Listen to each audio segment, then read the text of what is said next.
Chapter 1, Pinning Down the Cold School Tyrant, Part 1, 1,000 Worlds of Quick Transmigration, Conquer the Male Supporting Leads. As usual, Sophia Miller woke up in bed. A pastel pink hue filled her vision, from the wallpaper, stuffed animals, to the furniture. This room was like a pink ocean, with girlish charms splashed everywhere. Good heavens! What kind of crazy taste is this? How juvenile could the original owner's aesthetic be?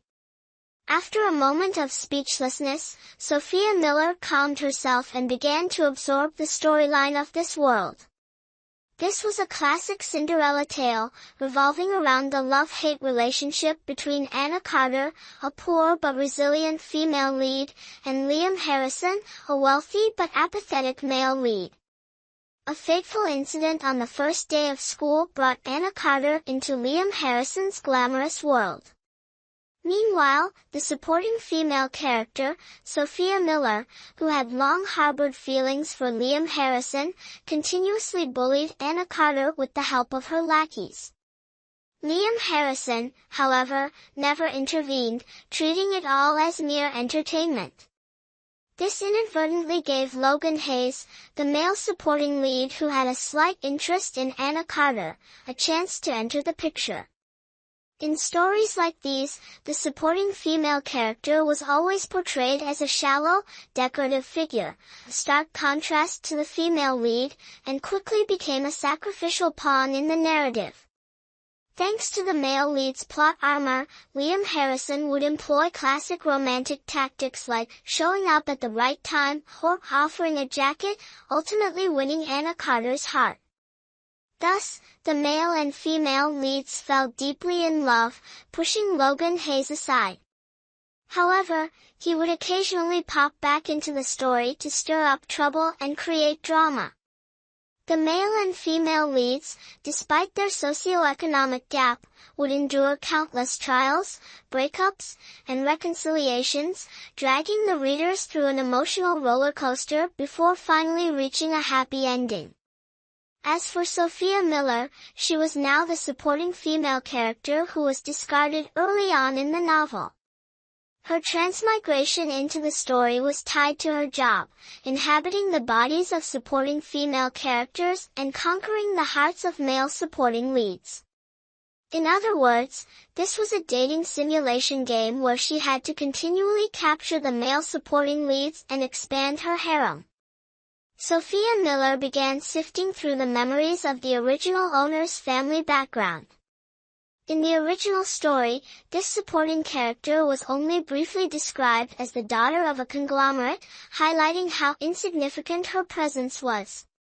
As expected, the situation wasn't much different from what she had anticipated, a pampered heiress spoiled by doting parents. The plot had just begun. Anna Carter had only recently started being bullied, and Logan Hayes had yet to truly take notice of her. This situation was still salvageable. After grasping the original owner's family details and personality, Sophia Miller immediately got up and headed to the bathroom to wash her face.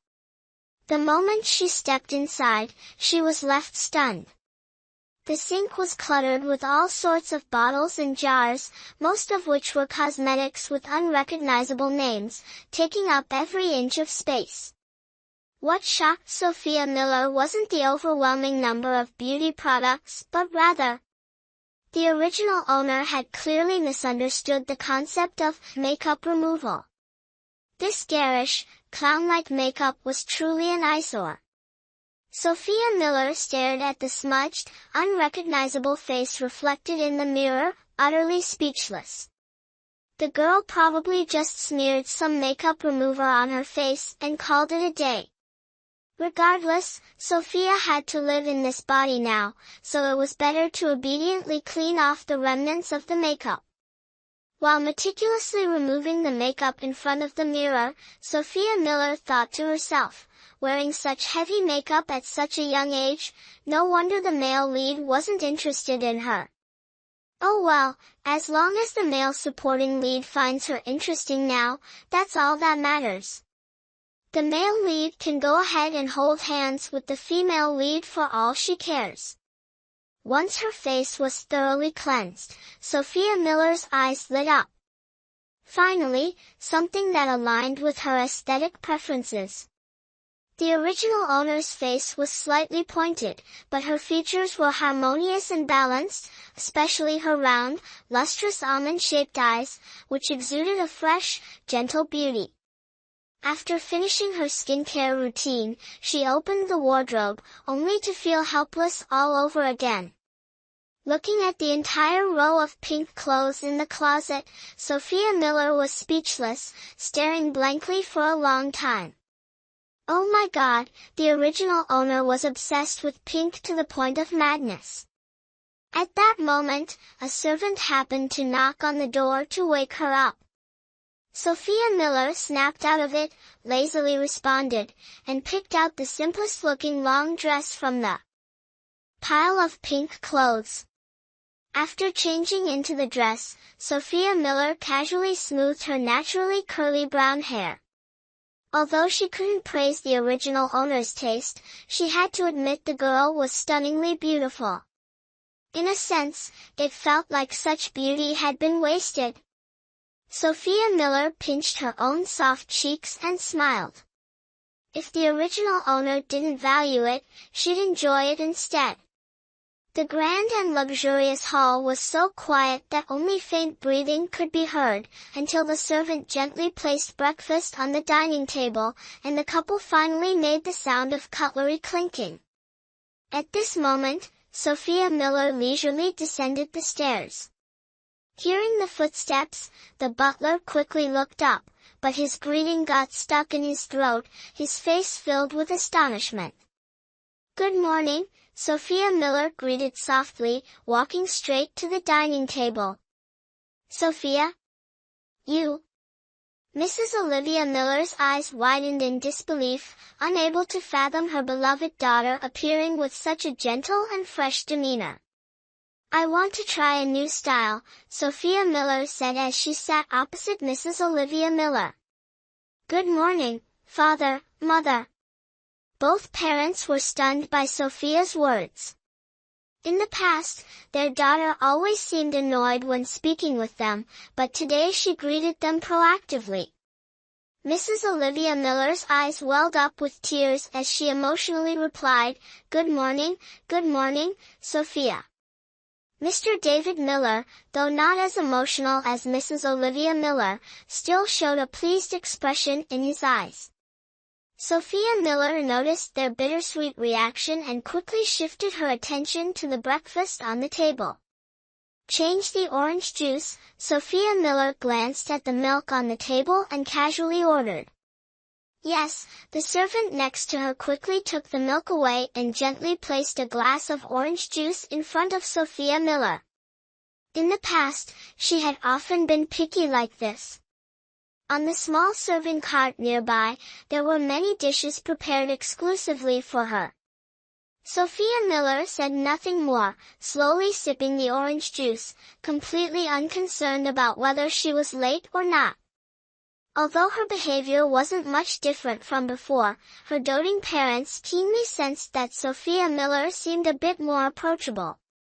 This subtle change brought them a small sense of joy, proving that their little princess was gradually changing. This transformation was intentional on Sophia Miller's part. Personality shifts, after all, take time. Just as the bell rang, Sophia Miller stepped into the classroom. The teacher, who was lecturing on the podium, looked at her with a doubtful gaze. "Since when did the class have a student like this?" The students in the class had similar reactions, all showing suspicion and guessing if she was a new transfer student. "I am Sophia Miller," Sophia Miller said calmly, lightly tucking a strand of hair behind her ear. She successfully left the entire class, except herself, in astonishment. "Oh my gosh, is that really Sophia Miller? Did something happen to her? This is... Pinch me, I can't believe this is Sophia Miller. I must be dreaming." Ow, that hurts. So, either I'm blind, or she just came back from Korea. Finally, she's ditched that ghostly makeup. My eyes are finally free. She's not wearing makeup. Oh my god. Unbelievable. Sophia Miller paid no attention to their chatter and calmly walked to her seat. Humph, the change has only just begun. Breaking free from her past, ditching the thick layers of makeup, and starting anew, haha. Chapter 2, Pinning the Cold School Tyrant to the Ground, Part 2. As soon as class ended, Sophia Miller's desk was surrounded by a group of girls. Sophia, what's going on with you? You used to never leave the classroom without meticulously applying makeup. Yeah, Sophia without makeup actually looks. Sophia Miller gave a faint, indifferent smile at their sarcastic remarks. So, the ghostly thick makeup of the original character was their idea. Just wanted to make a little change. Sophia Miller said impatiently, waving them off. You're being too noisy. Stop crowding around me. The girls exchanged looks, a little surprised that Sophia Miller would shoo them away like that, but upon thinking she might be in a bad mood, they dispersed on their own. Sophia Miller twirled a pen in her hand, lowering her head as she pondered how to approach the secondary male lead, Logan Hayes. In almost all these cliché scenarios, the devoted secondary male lead always had a forbidden zone no one was allowed to enter. Sophia Miller's fingertips paused, and the corner of her lips curled up slightly. Even though she found this trope rather overdone, it was still a good breakthrough point. As soon as the lunchtime bell rang, a cheerful girl ran over to Sophia Miller's desk with a smile. Sophia, come eat with me. Sophia Miller frowned coldly. I'm eating alone. Huh? The girl froze, looking at Sophia Miller in disbelief. Sophia. Don't bother me. Sophia Miller snapped coldly, striding out of the classroom. Behind her, faint whispers from a group of girls could be heard. Wow, so scary. What's with the attitude? So pathetic. Does she think everyone is dying to have lunch with her? If she weren't rich, who would even pay attention to someone with such a nasty personality? Sophia Miller acted as if she hadn't heard a thing, her expression gradually softening. I should head to the store and grab some food to bring up to the rooftop for Logan Hayes. As she walked toward the store, Sophia Miller pondered how to steer clear of those girls. After all, she had led them in bullying the female lead earlier, withdrawing now wouldn't be easy. But she really didn't want to get entangled with the female lead anymore. Speak of the devil, and the devil appears. Just as Sophia Miller finished buying lunch and stepped out of the store, she bumped into Anna Carter, the female lead, who was just walking in. Sophia Miller froze for a moment, while Anna Carter frowned in annoyance and averted her gaze. Sophia Miller let out a cold chuckle, her face expressionless as she walked straight past Anna Carter. Anna Carter, expecting some sarcastic remark or taunt, was momentarily stunned and glanced back at Sophia Miller's retreating figure with a trace of confusion. The heiress didn't do anything outrageous this time. Anna Carter sighed in relief. Whatever, avoiding another round of insults was a good thing anyway. Rooftop. Sophia Miller pulled out a light pink cartoon-printed handkerchief and stared at the chibi Morocco-chan design for a moment before reluctantly using it to wipe the ground clean. The original owner's taste really was no better than that of a grade schooler. So childish. After tidying up, Sophia Miller sat down, opened the packaging, and leisurely ate her sandwich, occasionally sipping yogurt.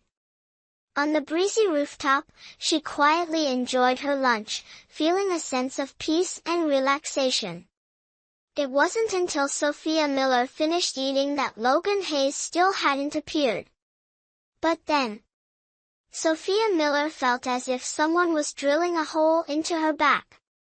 Logan Hayes, so you have a hobby of secretly watching people like this, huh?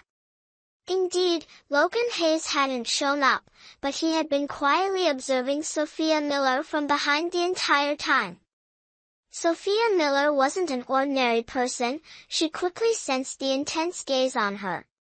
However, with her excellent acting skills, she didn't let any strange expressions slip. I'll just take my lunch break here, Sophia Miller muttered to herself. Why haven't I noticed how beautiful the rooftop is before? She smiled, stood up to throw away her trash, and her handkerchief as well. She deliberately walked very slowly, just to wait for Logan Hayes to appear. And, as expected, when she returned to her spot after throwing the trash, there was now someone else there. A tall, fair-skinned man with a cold expression. Sophia Miller glanced at him, slightly surprised, but said nothing. She quietly squatted down to the spot she had just cleaned earlier. Logan Hayes stared at her silently. Initially, he had planned to tell her to leave if she spoke first. But why wasn't she saying anything? On the surface, Logan Hayes seemed calm and indifferent, but in reality, he was terrible at socializing. Yes, he was the kind of person who would never say a word unless you spoke to him first. However, his inner self was the complete opposite of his exterior. He was likely the quintessential, cold on the outside, warm on the inside, type. In fact, he was just a classic tsundere. Sophia Miller knew very well that Logan Hayes would never initiate a conversation with a stranger. So, let's see who gives in first. Come on, try and make me leave if you dare. Anna Carter had gotten lost and met him on the first day of school. Thanks to her protagonist aura, she successfully struck up a conversation with Logan Hayes, and the two gradually became acquainted. However, Sophia Miller hadn't arrived in time before the story began. She couldn't stop their initial interaction, but moving forward, she was determined to sever any connection between them. Logan Hayes noticed Sophia Miller acting as if she didn't see him, leaning against the wall as if she was about to nap. He thought to himself, does she not see me standing right here? Sophia Miller closed her eyes for a moment, then suddenly opened them, looking toward Logan Hayes. Hey, are you taking your lunch break here too?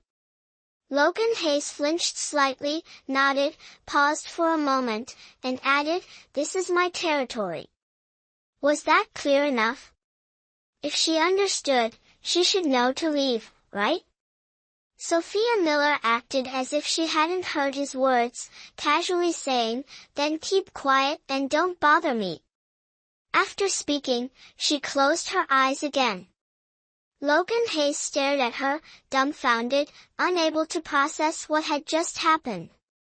Wait a second, something's off with this script. Why is she already asleep? For the first time in his life, Logan Hayes had been completely ignored. He silently watched Sophia Miller for a while, and when it seemed like she had genuinely fallen asleep, he slowly shifted his gaze upward, staring at the sky, speechless. Good grief! This person must have some kind of automatic blindness skill. Chapter 3, Pinning the Cold School Tyrant to the Ground, Part 3, Quick Transmigration System, Strategy for Supporting Male Leads. The next day, Sophia Miller still brought her lunch alone to the rooftop. As soon as she saw Logan Hayes eating lunch there, Sophia paused for a moment before pushing the door open and stepping in. Logan Hayes glanced at her briefly and silently chewed on his bread. Sophia Miller cleaned a spot on the ground that wasn't too close or too far from him, staying within a range of interaction that Logan Hayes could tolerate. The ground is dirty. Sophia handed Logan a tissue. She hadn't brought a handkerchief today, those handkerchiefs were just too childish for her taste. Logan Hayes raised an eyebrow, his expression slightly helpless. Sitting on the ground for a moment, he wondered. Was she implying that he was dirty? Seemingly realizing the misunderstanding, Sophia smiled, I didn't mean it like that. Logan took the tissue, turned away, and ignored her. Sophia unwrapped her sandwich, took a bite, and then glanced at Logan's dry-looking bread. She sincerely suggested, you should drink some water with bread, or it'll make your mouth dry. Logan froze, looking at her with a puzzled expression. Your bread looks really dry, Sophia said, taking another bite of her sandwich. I recommend bread from XX brand, the sauce on top is delicious. It's sold out, Logan replied flatly. That brand is really popular, Sophia commented, eating a few more bites. There's also a square-shaped cake that tastes like salted egg sponge cake, it's really good too. The one from ShopX? Logan asked, glancing at her. Yeah, Sophia nodded. I ate there yesterday, it's pretty tasty. Logan nodded in acknowledgement. Here, this is for you. Sophia handed him a mango juice box from beside her. This brand's mango juice is really sweet. Thanks. Logan accepted it, muttering his gratitude before realizing it was probably Sophia's portion. He pressed his lips together and hesitated before asking, what about you? I'll drink this. Sophia pulled a yogurt drink from her bag. Okay. Logan quietly drank the mango juice, saying nothing more. The words he had initially prepared to shoo her away when she came to the rooftop were now stuck in his throat. After all, one who eats others' food can't speak ill of them. Logan silently scolded himself for being silenced by a mere box of mango juice. Seriously? What a mess. Sophia happily enjoyed her lunch. She could somewhat guess Logan's thoughts, but since she had already bribed him, she figured he wouldn't kick her out so easily. Sure enough, even after they both finished eating, Logan didn't mention anything about making her leave. Such a good opportunity, how could she not take advantage of it to win him over? Sophia used the excuse, going straight to sleep after eating is no different from being a pig, to strike up a conversation with Logan. For the most part, Sophia happily chattered away, while Logan only responded with a few words here and there. Sophia Miller talked for a long time, feeling a bit tired, and unknowingly fell asleep. Logan Hayes waited for a while, not hearing Sophia finish her sentence, and looked over with some doubt. He saw her leaning against the wall, her head tilted to one side, eyes closed, sound asleep. Unlike yesterday when they were sitting quite far apart, now he only needed to reach out his hand to touch her. It was the first time Logan Hayes looked closely at a sleeping girl's face, and he couldn't help but glance a few more times. She does look rather pleasing to the eye. The corners of Logan Hayes' lips curled up slightly before he averted his gaze. Rumor had it that the Miller family had a spoiled, haughty young lady, right?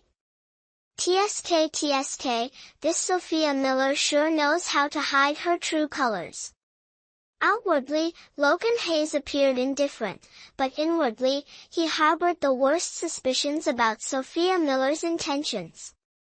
Was she after his money, or perhaps, his face? Chapter 4, Pinning the Cold School Tyrant to the Ground, Part 4, Since Sophia Miller persistently went to the rooftop every day, she and Logan Hayes finally started talking. Although Logan Hayes remained as aloof as ever, at least he spoke more than he did when they first met. This peaceful life didn't last long before the storyline began to stir up trouble again. Today, the school bell rang on time, signaling the end of classes. Sophia Miller had just stepped out of her classroom when she stopped in the hallway, turning her head suspiciously to look at the group behind her. "What's the matter?" Sophia Miller asked calmly, her gaze directed at them. Many curious onlookers in the hallway glanced their way but quickly averted their eyes after receiving menacing glares from the group. Once the hallway was empty except for the group and Sophia Miller, the leader spoke slowly. "Sister Sophia, you've been avoiding us a lot lately." "I've been busy." Sophia Miller raised an eyebrow. "Do I need to have you all by my side for everything I do?" "No, Sister Sophia, that's not what I meant." The leader quickly waved his hands in denial. "Don't be angry, I don't have any complaints about you." "No complaints? Then could you at least hide that disdainful look in your eyes?" Sophia Miller smirked faintly, her expression unreadable. "Sister Sophia, do you still remember Anna Carter?" The leader impatiently got straight to the point. "Yes." Sophia Miller nodded, though inwardly puzzled. This part didn't seem to exist in the original storyline. "Tomorrow, Anna Carter's class has a new swimming lesson, and our class also has swimming lessons," the leader grinned. "So we'd like to ask Sister Sophia to adjust the schedule a bit." Sophia Miller nodded but felt increasingly suspicious. This scene definitely wasn't in the original storyline, was it? "Tomorrow, Anna Carter's class will have a new swimming lesson, and so will ours." The leader of the side characters smiled and said, "So, we'd like to trouble Sister Sophia to arrange for our classes to overlap." Sophia Miller immediately understood. They wanted her to use her connections to ensure her swimming class coincided with Anna Carter's, so they could set her up. Oh, now that she thought about it, this plotline did feel somewhat familiar. It seems this is also an extremely important turning point in the original storyline. Sophia Miller nodded, agreeing to help. The group of supporting female characters immediately burst into laughter, appearing joyful and harmonious, creating an illusion of deep camaraderie like an endless ocean. Clearly, these high school girls, full of youthful energy, insist on scheming against each other like queens in a forbidden palace. Thus, Sophia Miller truly felt powerless against this style of school life. Compared to outsmarting these girls, tomorrow's events were far more significant. Tomorrow's swimming class marked a pivotal moment in the original plot. In the original storyline, the supporting female character, along with her lackeys, accidentally pushed the female lead into the pool. However, in her panic, the female lead also dragged her down into the water. The male lead, for some reason, happened to stumble upon the pool during gym class. Seeing the female lead fall into the water, he immediately jumped in to save her. Most importantly, the supporting female character couldn't swim at all, while the female lead was an excellent swimmer. This led the supporting character to become furious, investigate the female lead's family background, and smear her reputation.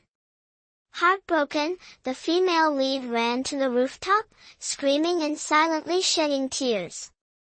Yes, the supporting female character unintentionally helped the female lead get closer to the male supporting character. As a result, the male lead's affection for the supporting female character plummeted into the negatives. Meanwhile, the female lead, thanks to an enlightening moment with the male supporting character, where the female lead's halo temporarily suppressed the male supporting character's tsundere personality, replacing it with a caring older brother trait, awakened her cunning side and completely turned the tables on the supporting female character. Sophia Miller and Logan Hayes lived so naturally around each other that they almost forgot about this part of the storyline.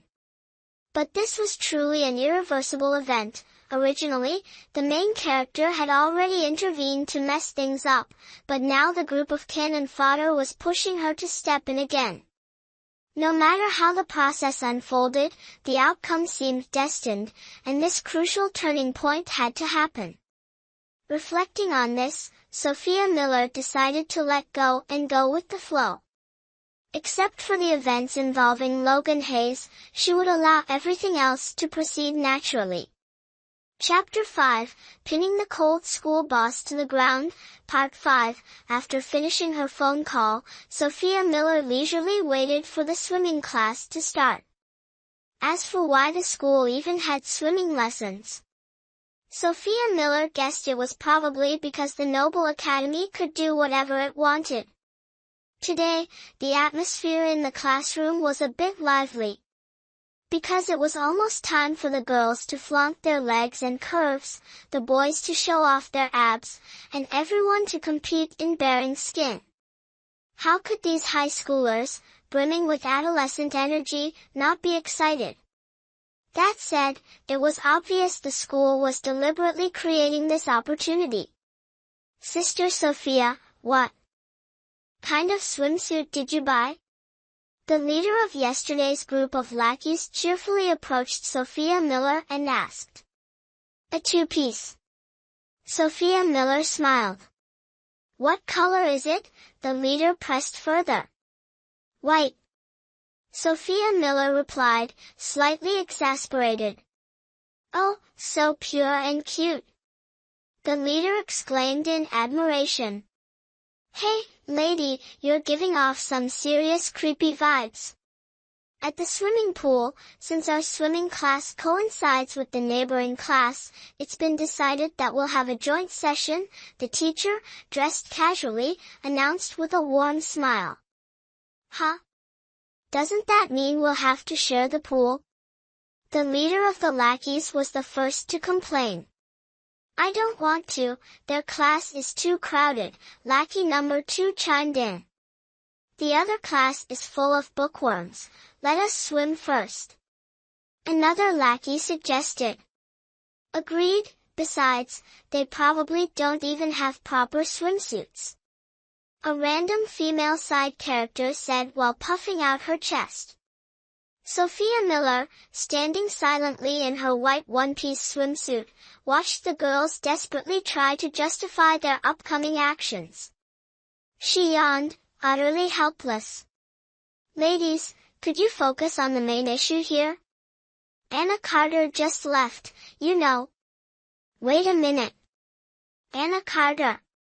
Sophia Miller turned her head and saw Anna Carter, dressed in her uniform, walking away from the crowd with an indifferent expression. Sophia Miller quickly hurried over, but just as she reached Anna Carter, someone pushed her into the water. In her panic, Sophia Miller flailed her arms wildly in the air and ended up pulling Anna Carter down with her. Oh my God! What kind of cliché is this? Sophia Miller's ears rang as she faintly heard the screams of the leading female antagonist. TSK, seeing Anna Carter struggling to swim to the surface, Sophia Miller also wanted to swim up. Even though the original character couldn't swim, she could. But the author of her fate decided to give her a cramp the moment she fell into the water. Sophia Miller mentally flipped the bird. She could only watch helplessly as Liam Harrison saved Anna Carter while she was on the verge of drowning. Sigh, might as well wait for the teachers to save her. In the original story, Sophia Miller was also saved by the teachers at the last moment, but as soon as she got to shore, she saw Liam Harrison holding Anna Carter, which led to her complete descent into darkness. Sophia Miller wanted to use this opportunity to avoid falling into darkness and change her personality. She didn't know how much time had passed, but when Sophia Miller felt like her lungs were about to burst, someone finally came to rescue her. This near-death drowning experience was something she absolutely didn't want to go through again. The feeling of teetering on the edge of life and death was absolutely awful. Cough, cough. Under the teacher's first aid, Sophia Miller coughed uncontrollably, her once beautiful natural curls now a tangled mess plastered to her cheeks. Sister Sophia, are you okay? Sister Sophia, are you all right? Sister Sophia. Sophia Miller felt like her head was going to explode from all the fake concern. So noisy. Sophia Miller frowned, her tone irritated. The crowd immediately fell silent. Sophia Miller propped herself up and saw Liam Harrison holding Anna Carter. Her face, already pale from lack of oxygen, turned even whiter, and her eyes instantly reddened.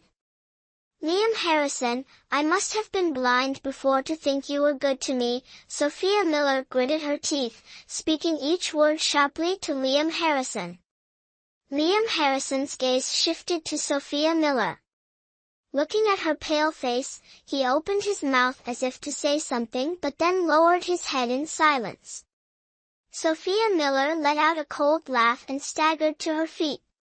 Her white two-piece swimsuit, wrinkled from being soaked in water, dripped continuously, with countless droplets trailing down her fair legs, making her look incredibly alluring. Sophia Miller, you, right now, the teacher furrowed her brows, seemingly wanting to advise her but hesitated due to Sophia's status, remaining awkwardly rooted to the spot. I'm fine, Sophia Miller replied indifferently and walked straight toward the exit. In this sweltering summer heat, she wasn't so fragile as to catch a cold. Everyone stared blankly at Sophia Miller's retreating figure. Quite a few male students sighed regretfully, the long road ahead may never lead to such a fragrant flower again. Once outside the pool, Sophia Miller realized just how much attention she was drawing. She coldly swept her gaze over the curious stares of the students. Predictably, they were all intimidated by her sharp eyes. Humph, her authority was no joke. Sophia Miller entered the private lounge that the school had specially prepared for her. Inside, there was a bed, wardrobe, and bathroom, resembling a mini apartment. This was her first time visiting this lounge, and she silently praised the authors. Setup. Being treated this way was truly delightful. For the first time since the swimming lesson began, Sophia Miller finally smiled genuinely.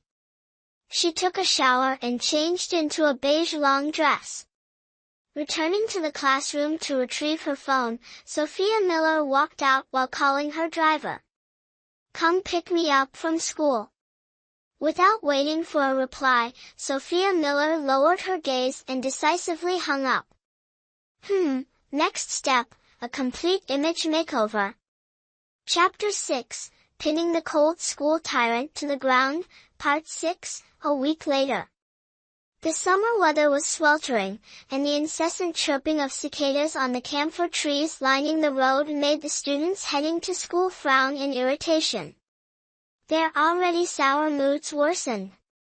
A luxurious yet understated Bentley came to a halt in front of the school gate. A few curious students glanced at it before continuing on their way inside. The Bentley's door slowly opened, revealing a pair of white wedge heels stepping onto the ground, followed by long, slender, porcelain white legs. When the person fully emerged from the car, the surrounding students froze in place, their eyes wide as if they couldn't believe what they were seeing. It was a female student, her short, ear-length hair gently swaying in the breeze, her bright eyes sparkling with a soft smile. She wore a plain white t-shirt underneath a light beige jacket, paired with denim shorts that showed off her long, radiant legs glistening under the sunlight. She looked like a cover model, both carefree and stunningly beautiful. This female student was none other than Sophia Miller, who had taken a week off from school. Sophia Miller smiled and waved at the driver, her voice soft, "Goodbye." The surrounding students were once again startled. Was this really Sophia Miller? Sophia Miller, who could smile so warmly. Sophia Miller, who could speak so gently. Good morning. Sophia Miller glanced briefly at the students staring at her in a daze, smiled naturally, and strode into the school. The students, still in shock, turned to each other in disbelief. Oh my God! My friends and I are absolutely stunned. Is she Sophia Miller's twin sister or something? The old saying is true. Absence makes the heart grow fonder. And this has been a whole week. Could it be that she was abducted and reprogrammed by aliens? You're overthinking it. Don't forget to take your meds, okay? Sophia Miller paid no attention to the buzzing whispers behind her as she calmly walked toward her classroom. Last week, she had put on an emotional act in front of her parents, declaring that she would never like Liam Harrison again. She made it clear that her stance on her feelings for the male lead was as pure as possible, with no entanglements or changes of heart. She even cut off the long hair she had grown for 3 years because of Liam Harrison, proving she had completely lost hope in him. Not stopping there, she locked herself in her room for 2 days before emerging, and afterward, her personality underwent a complete change. Initially, her parents were quite worried that her forced cheerfulness might lead to illness, so they invited a few psychologists to examine her. However, all the doctors concluded that Sophia Miller had a very healthy and optimistic mindset, showing no signs of any negative emotions. This reassured her parents and gave them comfort regarding her transformation. On the other hand, they began to despise Liam Harrison and even severed business ties with his family. After all, Sophia Miller was cherished by her parents like a delicate treasure, and they couldn't tolerate her being treated lightly by anyone. They would rather earn less money than fail to protect their daughter. Sophia Miller neither opposed nor supported her parents' actions but was genuinely touched by their gestures. As a result, during the recent holidays, she pretended to be obedient to appease them. Thinking about recent events, Sophia Miller walked on, soon arriving at her classroom door. The moment she stepped into the room, many people turned to look at her, just like at the school gate, their faces filled with astonishment. Sophia. Sister Sophia, the leader of a group of female students, turned pale as if she had seen a ghost, staring at Sophia Miller. What's wrong? Sophia Miller smiled, exuding an entirely different aura than usual. Am I not welcome in class? No, the leader forced a stiff smile. I'm just, a little, surprised. Sophia Miller let out a soft, and walked straight to her seat. The moment she sat down, the buzzing whispers erupted like a switch had been flipped. The classroom filled with lively discussions and debates. Did something happen to her? Wow, this is unbelievable. Is heartbreak really such a big shock for girls? Doesn't this mean I have a chance now? Hey, kid, stop dreaming. No matter what, the goddess wouldn't even glance at you. Meanwhile, the center of all this. Attention sat calmly at her desk, flipping through her textbook. Her gaze lingered on the page as the corners of her lips curled into a faint smile, making her side profile look even more radiant and fresh.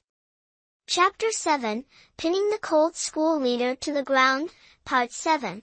Although Sophia Miller's image had successfully transformed into that of a radiant sunshine goddess, everyone believed she had undergone this change due to emotional distress. In such cases, her mood was bound to be unstable, making it easy for her to flip her demeanor.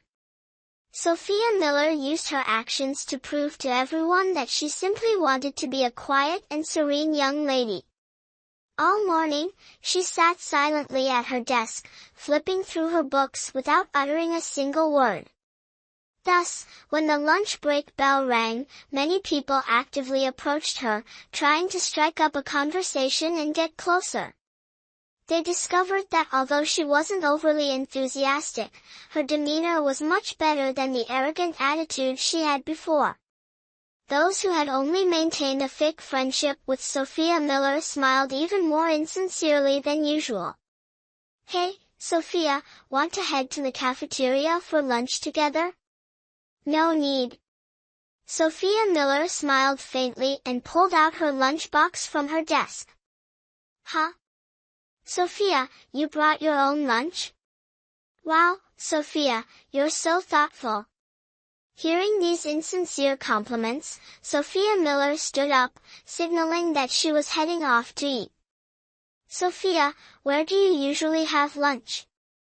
"Yeah, can we go with you?" Sophia Miller slowly smiled. The rooftop. The group, who had been noisily insisting on joining her, suddenly fell silent, each staring at her in astonishment. "All right, I'm off." Sophia Miller carried her lunchbox and walked away at a leisurely pace. The group behind her wanted to remind her that the rooftop was a restricted area but hesitated, fearing they would upset Sophia Miller. Torn with mixed emotions, they could only mutter a weak farewell. The rooftop. Sophia Miller hadn't been to the rooftop in a week. When she returned and saw the boy munching on bread there, her heart unexpectedly felt calm. Logan Hayes heard the sound of footsteps and glanced toward the door. When he saw Sophia Miller, he froze and blurted out, "Who are you?" Sophia Miller halted. It was rare for him to initiate conversation, even if the content wasn't exactly pleasant. "Sophia Miller." She casually walked over, wiped a spot clean with a tissue, and sat down.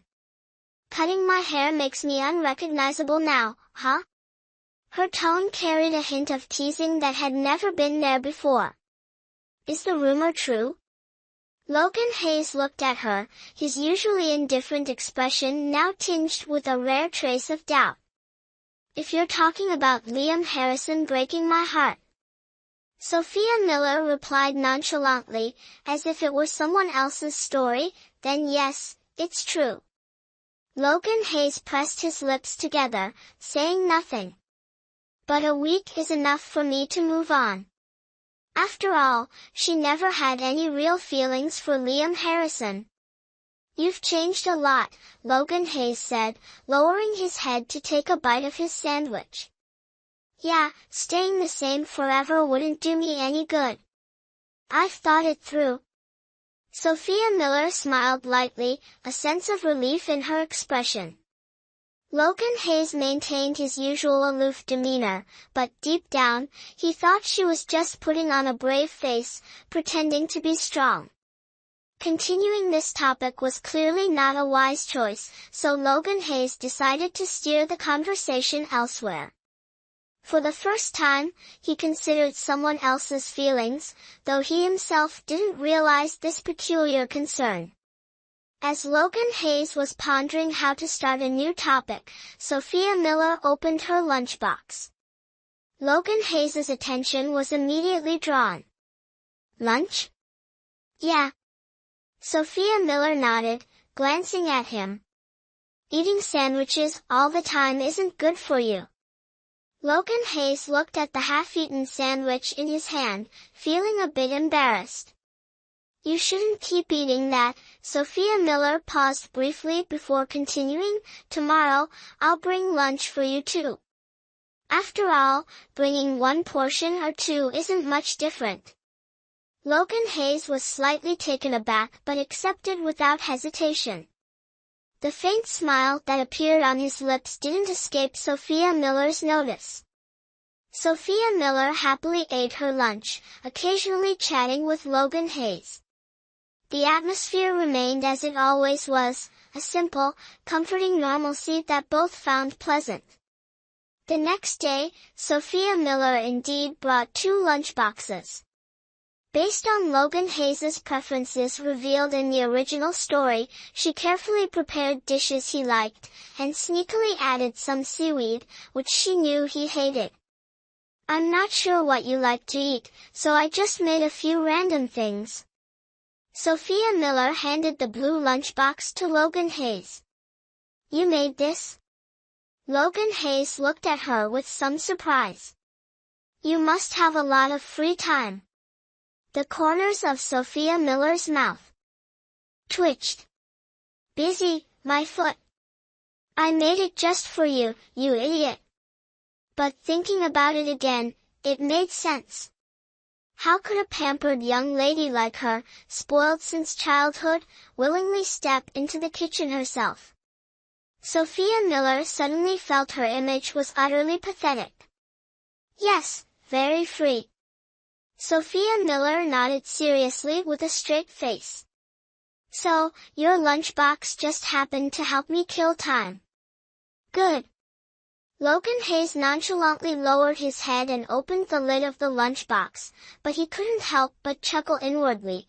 Did Sophia Miller really think he was that gullible? How could she be so free that she'd resort to cooking just to pass the time? How silly. The moment Logan Hayes saw the food inside the lunchbox, his mood instantly brightened. "Wow!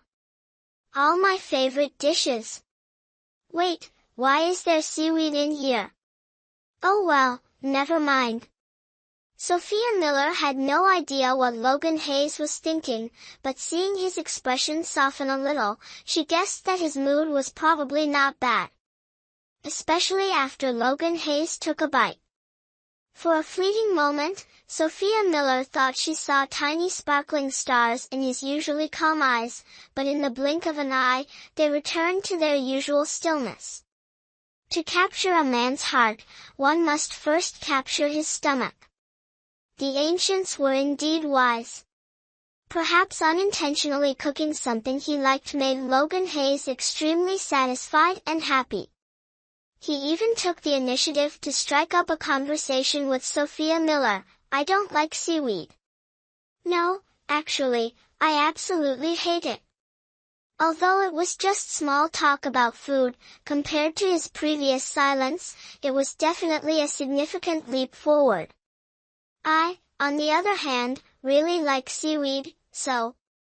Sophia Miller scratched her head, looking a bit embarrassed. "It's fine." Logan Hayes noticed that most of Sophia Miller's lunchbox consisted of seaweed, so he picked up the seaweed from his own box and placed it in hers. "If you like it, you can have all of mine." Sophia Miller was momentarily stunned. Logan Hayes transferred all the seaweed from his box to hers, but when he noticed she wasn't saying anything, he looked up in slight confusion. Seeing her staring blankly at the pile of seaweed he'd just given her, he suddenly realized the absurdity of what he'd done. His cheeks flushed red. He had just used the same chopsticks he'd eaten with to transfer food from his lunchbox to hers. Sophia Miller snapped out of her daze. She picked up a piece of seaweed he had given her, put it in her mouth, and smiled brightly at him. "Thank you for sharing." Logan Hayes froze for a moment, then smiled softly. "You're welcome." But inside, he was far from calm, as if his mind was flooded with screaming commentary. "Oh my God!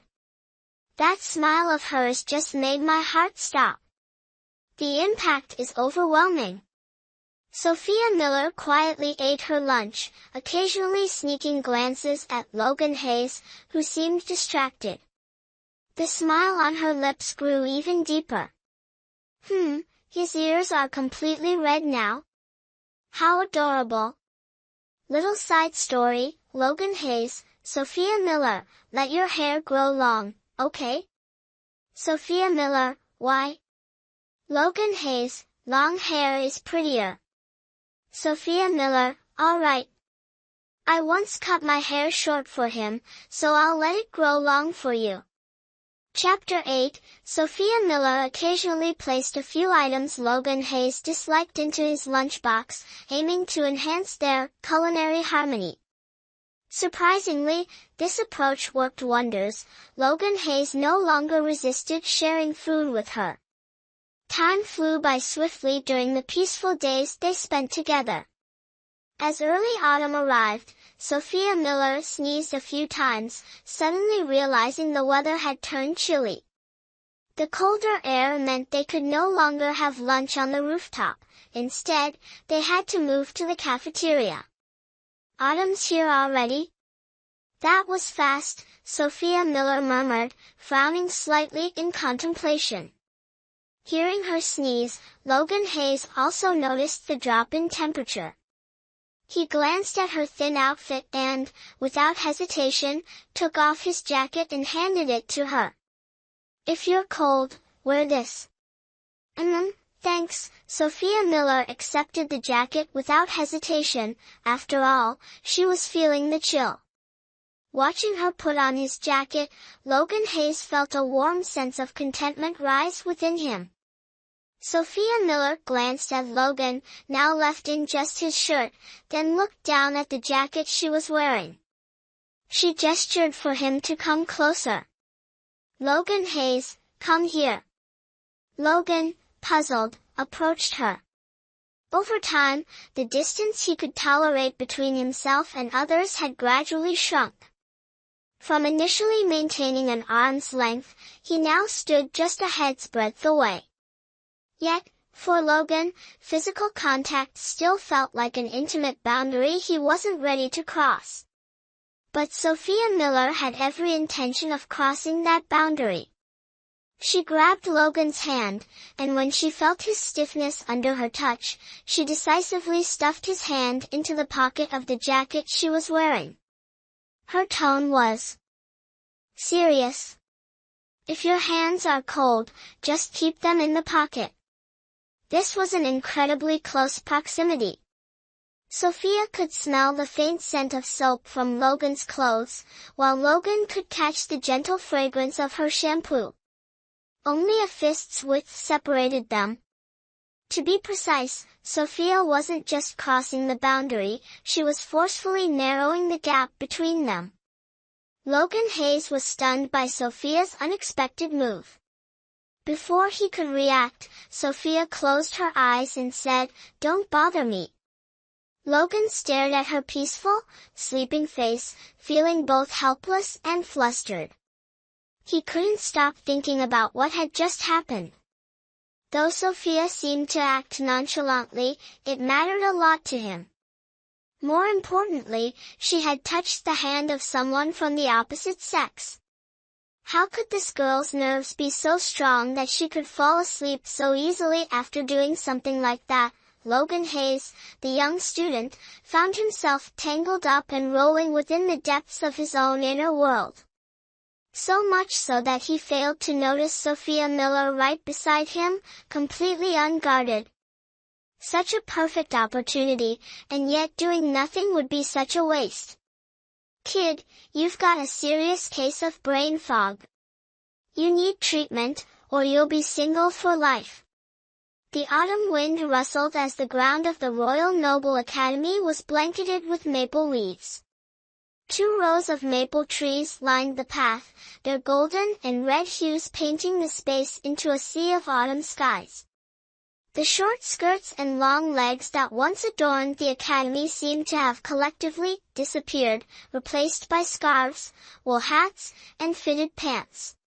However, there were still a few warriors, defying the cold, donning thin, short skirts with sheer stockings. They shivered in the chilly wind but still stood tall, puffing out their chests and flashing alluring smiles. The cannon fodder girl leading the group next to Sophia Miller, whose name she couldn't even recall, was one of those warriors. Her face had turned pale from the cold, yet she still chatted cheerfully with the other girls around her. For beauty, some truly risk it all. Sophia Miller and the group of cannon fodder were on their way to the cafeteria. Yesterday, she had clearly told Logan Hayes that she wouldn't be bringing lunch to the rooftop anymore. The rustling sound of maple leaves beneath her feet helped Sophia focus on the sounds of nature, ignoring the discussions around her about which romantic restaurant had the best ambience or which beauty product was the most effective, although it seemed she couldn't completely tune them out. Could it be that their only way of elevating themselves was through bragging? Sophia Miller seemed to understand now why her own status was so low. And what about you, Sophia? Do you prefer French or German cuisine? Sophia Miller was slightly startled but smiled and replied, both are fine. Hee, I actually like Chinese food. Well, French cuisine is. Why were they discussing this before eating? Girl, can't we just fill our stomachs first and then talk about it? Amid Sophia Miller's silent complaints, they finally reached the cafeteria. At the entrance, a few girls with beautiful figures stood wearing kipayos. Were they seriously not cold? This school was truly heartless. Sophia Miller sighed internally as she stepped forward.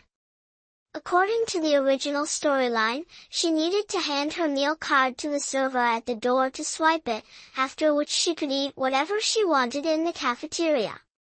Though Sophia Miller couldn't fully grasp the logic behind this setup, since the author had written it this way, she had no choice but to accept this over-the-top arrangement. There was a system allowing unlimited meals with just a card swipe, so naturally, there would be privileges for those who didn't even need to swipe. Take the male lead, the second male lead, and even the female supporting character as examples.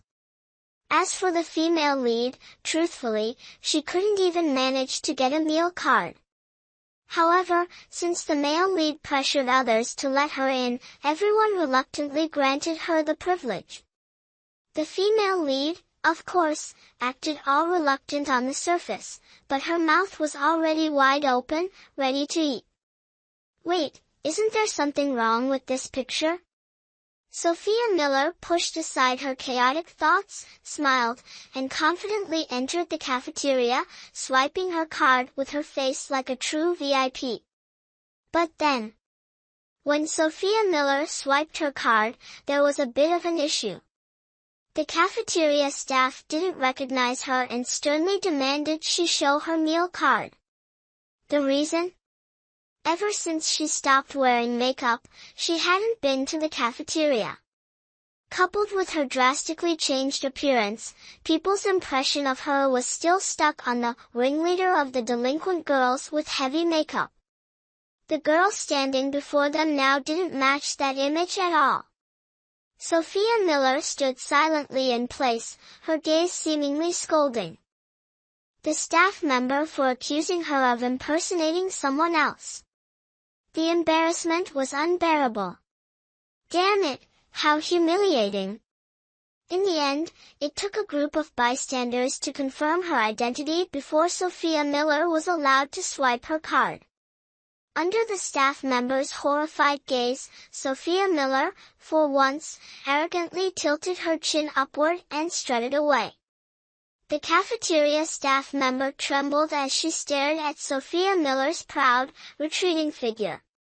When the manager rushed over after hearing the commotion, he angrily scolded them, "Didn't I tell you all to check the school forum? All you ever do is shop online. Shop for what? If you upset Sophia Miller, don't even think about stepping back into this school. We're so sorry, we were wrong. This cafeteria is so luxurious that it can be called a restaurant, brightly lit, with gleaming white tiles, elegant dining tables, and sumptuous lunches. The waitresses move gracefully between the tables, attentively serving dishes and pouring tea." Sophia Miller had only two thoughts. What a waste! Skipping such a delicious meal at this restaurant, just to munch on stale bread for so long, what a huge loss! She couldn't understand why Logan Hayes would abandon such a feast to run up to the rooftop and stare at the sky at a melancholic 45-degree angle. Could his brooding aura possibly fill his stomach? While silently complaining to herself, Sophia caught sight of Logan Hayes, the man she'd labeled as skipping meals for the sake of being gloomy, looking at her with eyes so deep they seemed to pierce through her thoughts. Sophia felt slightly awkward and forced a sheepish smile at him. "Sophia, should we sit over there?" The ringleader of the group of human shields cheerfully turned back to her, pointing to a spot by the window. "I'm not sitting with you guys," Sophia waved them off and walked toward Logan Hayes. Being with Logan Hayes was far more comfortable than being around those human shields. When Logan saw Sophia heading his way, his gaze softened slightly, though his expression remained as indifferent as ever. But deep down, oh my God, Sophia Miller, you're finally here. Do you have any idea how long I've been waiting for you? Why are you so slow when it comes to eating? In some odd way, their thought processes were surprisingly in sync. In the end, Sophia Miller and Logan Hayes had lunch together. Extra scene, Logan Hayes, we truly complement each other. Sophia Miller, why do you say that? Logan Hayes, the dishes I dislike are all your favorites. Sophia Miller. Logan Hayes, perfect. No need to worry about our kids being picky eaters in the future. Chapter 9, since that lunch at the cafeteria with Logan Hayes, Sophia Miller always arrived at the cafeteria a bit earlier, as the 11th grade students were dismissed 5 minutes earlier than the 10th graders. Meanwhile, Logan Hayes, the cold on the outside, warm on the inside guy, deliberately lingered for 5 minutes before heading to the cafeteria. In short, one intentionally delayed, while the other hurried. So, what reason was there for things not to fall into place naturally? After all, they kept running into each other, so why not eat together, or something like that? Logan Hayes thought to himself, this excuse was just too convenient. Sophia Miller was genuinely surprised. Every time they managed to meet at the cafeteria entrance, it felt like a fateful coincidence. And the result of the two constantly eating together at the cafeteria was rumors flying everywhere. Both Sophia Miller and Logan Hayes had heard bits and pieces of the gossip, but one didn't care at all, while the other was secretly anxious. Neither of them brought it up, and no one dared to gossip in front of them, so eventually, they both forgot about it. However, given the family backgrounds and influence of both, enough to crush countless others, no one dared to provoke them, except for a few troublemakers who couldn't resist stirring up drama. Today, just as the bell rang, Sophia Miller was about to head to the cafeteria when the leader of the troublemakers called out to her, "Sophia, wait a moment, we have something to discuss with you." Sophia Miller paused slightly, looked at her, and smiled, "All right." So they wanted to confront her now, didn't they? Once the rest of the class had left, the leader slowly approached Sophia Miller's desk. "Sophia, ever since you stopped wearing makeup, you've been distancing yourself from us." The girls standing behind her all nodded in agreement. Sophia Miller raised an eyebrow but remained silent. However, the leader mistook her silence for weakness and began listing all of Sophia Miller's so-called offenses recently, even bringing up the rumors about her and Logan Hayes. "Are you done?" Sophia Miller asked calmly, unfazed by her words. "Yes," the leader nodded. "Sophia, I haven't forgotten who pushed me into the pool during swimming class," Sophia Miller interrupted, her expression indifferent. "And now you're pretending to care? Don't you find it disgusting?" "No, Sophia. Enough, don't bother me anymore." Sophia Miller sneered, "I don't need fake friends like you. Besides, what does it matter to you if I like Logan Hayes?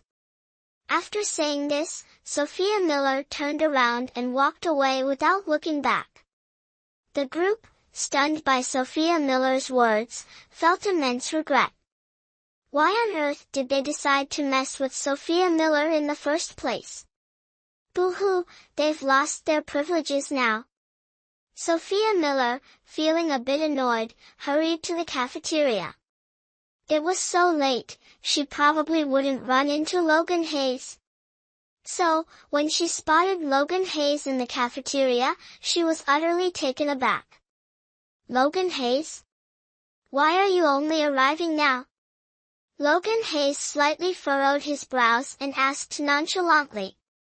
Had some things to handle, Sophia Miller replied, sitting down next to Logan Hayes. Seeing the empty table, she paused in surprise. You haven't eaten yet? No. Logan Hayes averted his gaze, nodding with a hint of awkwardness. Sophia Miller chuckled. This guy, was he waiting for her? Give me your number so we can stay in touch. Sophia Miller took out her phone. Though Logan Hayes wasn't one to easily give out his number, this seemed like the perfect chance. Logan Hayes shyly glanced up, catching Sophia Miller's playful smile. His heart stirred slightly, and his eyes softened.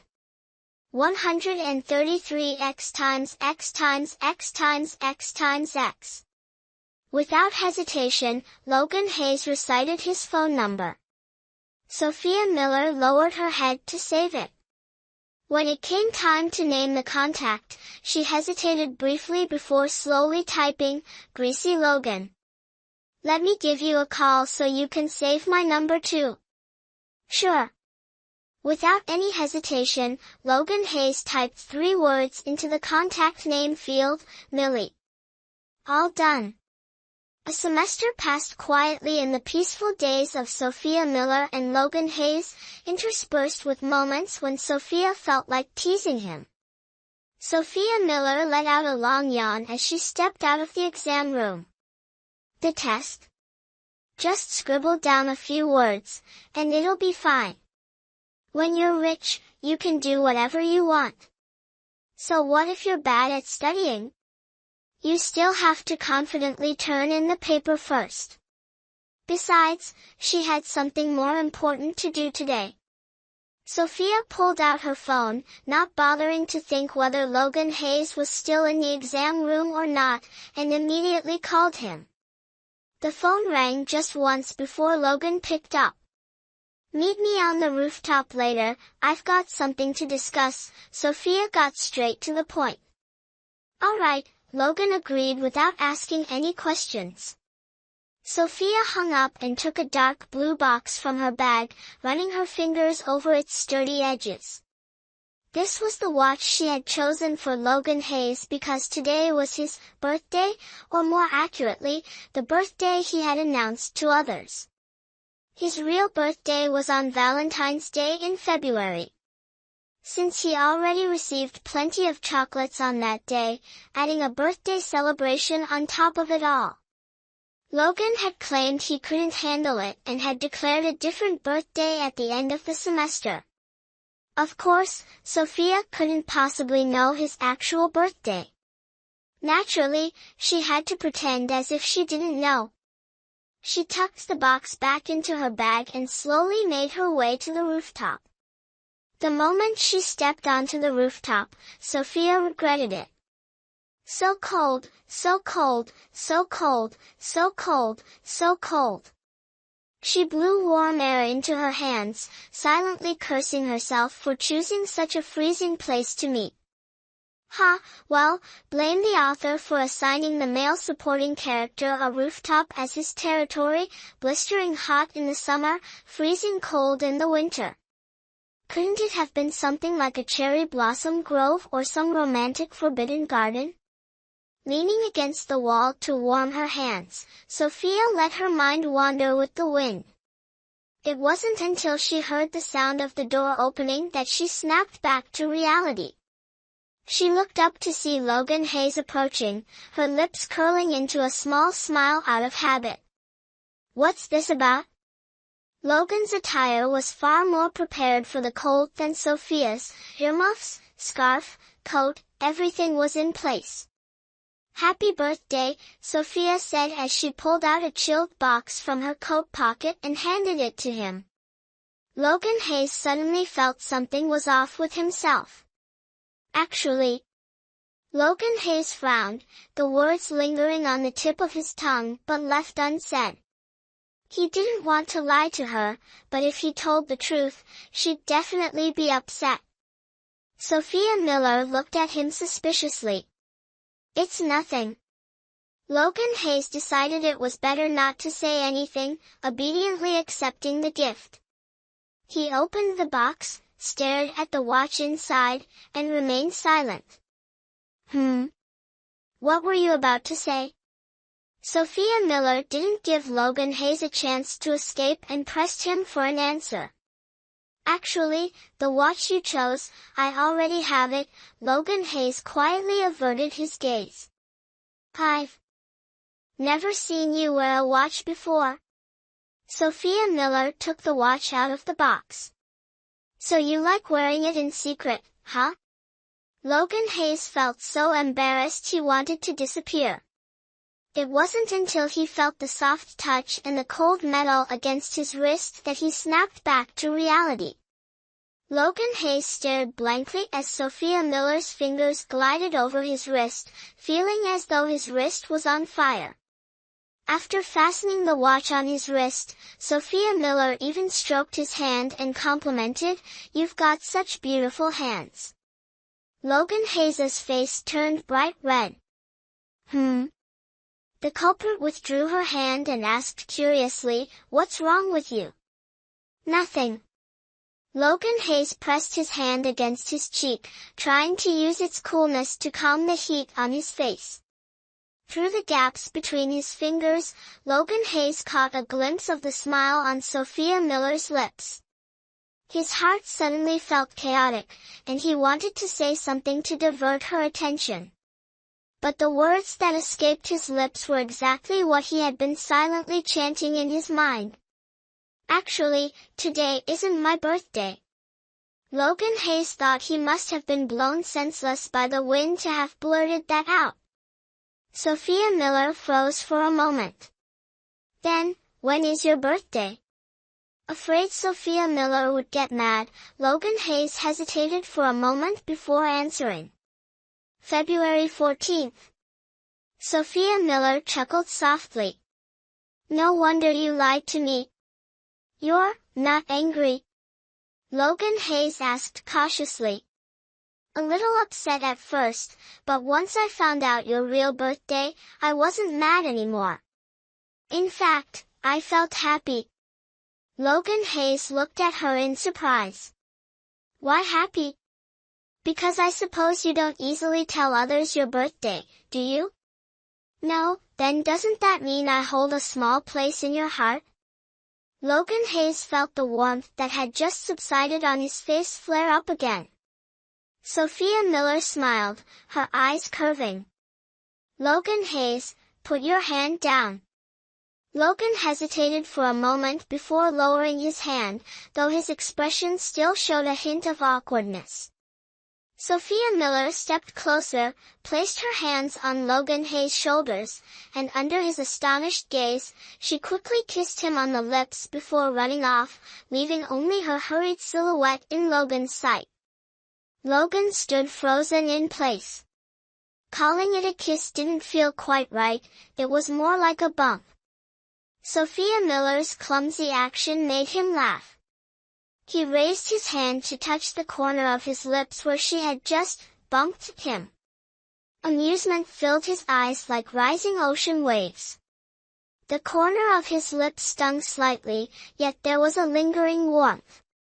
In this cold winter, the heat from his fingertips spread to his palms, then gradually warmed his entire body, until even his chest felt as if a fire was burning. "Ah, this winter feels unusually warm." Mini Extra Story Part 3, Logan Hayes. Sophia Miller. Sophia Miller, Logan Hayes, this is the 5th birthday we've celebrated together, isn't it?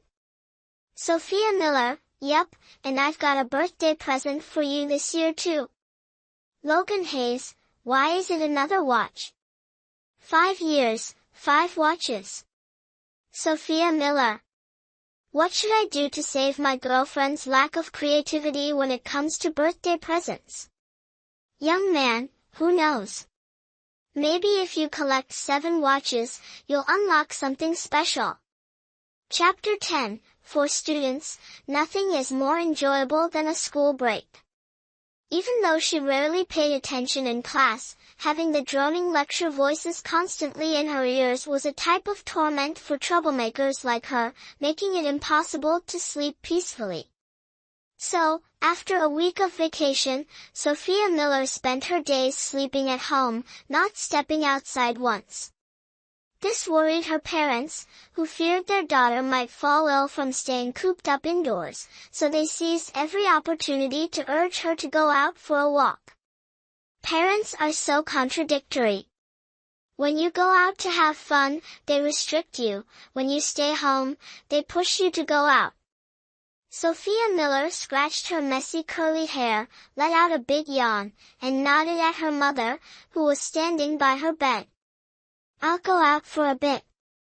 Her mother's eyes lit up. Sophia Miller yawned again. But let me sleep a little longer first.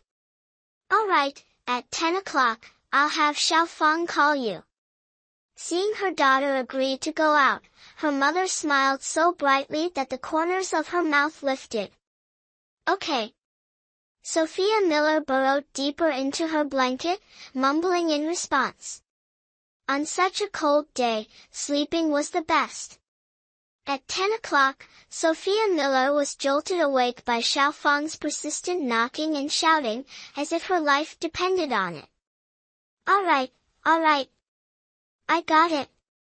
Sophia Miller slowly poked her head out of the blanket, yawning a few more times. She ruffled her naturally curly, now completely unkempt hair and, still feeling drowsy, squinted at the floor. Then, tilting her head slightly, she suddenly snapped awake. So sleepy. Sophia Miller let out a big yawn, her eyes tearing up. After dawdling for quite a while, she finally washed her face, brushed her hair, and sluggishly made her way downstairs. Throughout the past week of vacation, she hadn't bothered to actively reach out to Logan Hayes. Occasionally, they exchanged a few messages, but whenever she felt sleepy, she'd just fall asleep without a care for whether Logan Hayes was left hanging. She didn't mention their kiss during the final exam period either, acting as if nothing had happened, as if they were just ordinary friends. Logan Hayes was utterly driven mad by Sophia Miller's nonchalant attitude, spending several moments rolling around on his bed like a lunatic, clutching his phone and screaming internally. Of course, Sophia Miller wasn't fully aware of Logan Hayes' condition, but she could guess that the usually reserved guy was probably quite frustrated. Thinking about this, Sophia Miller couldn't help but laugh, feeling as though the winter chill had eased just a bit. After buying some yarn and knitting needles at the mall, Sophia Miller leisurely strolled through the streets with her shopping bags. Whenever she saw something delicious, she'd immediately buy a portion to eat as she walked, completely at ease. In the freezing winter weather, eating something hot like this was truly satisfying. If she weren't out in public, Sophia Miller might have just abandoned all pretense and clutched her chest in delight. Wandering and snacking as she went, it wasn't until she checked her phone that she realized it was getting late. She quickly called the driver to pick her up. She had just hung up the phone and was about to put it in her pocket when a shadow suddenly closed in. Sophia Miller jumped in surprise. Her first thought was, could it be that those troublemakers had sent someone to deal with her again? The figure raised his hand, and Sophia instinctively kicked out. To her shock, he reacted incredibly fast, dodging her kick in an instant and snatching the phone from her hand before vanishing without a trace. Sophia stood silently, watching the thief's lightning-fast retreat, and thought to herself, with speed like that, why resort to stealing? He could easily win a gold medal at the Olympics. Her phone had been blatantly stolen in broad daylight. After a brief moment of shock, Sophia quickly regained her composure. In a way, the thief had done her a favor. Yes, a favor.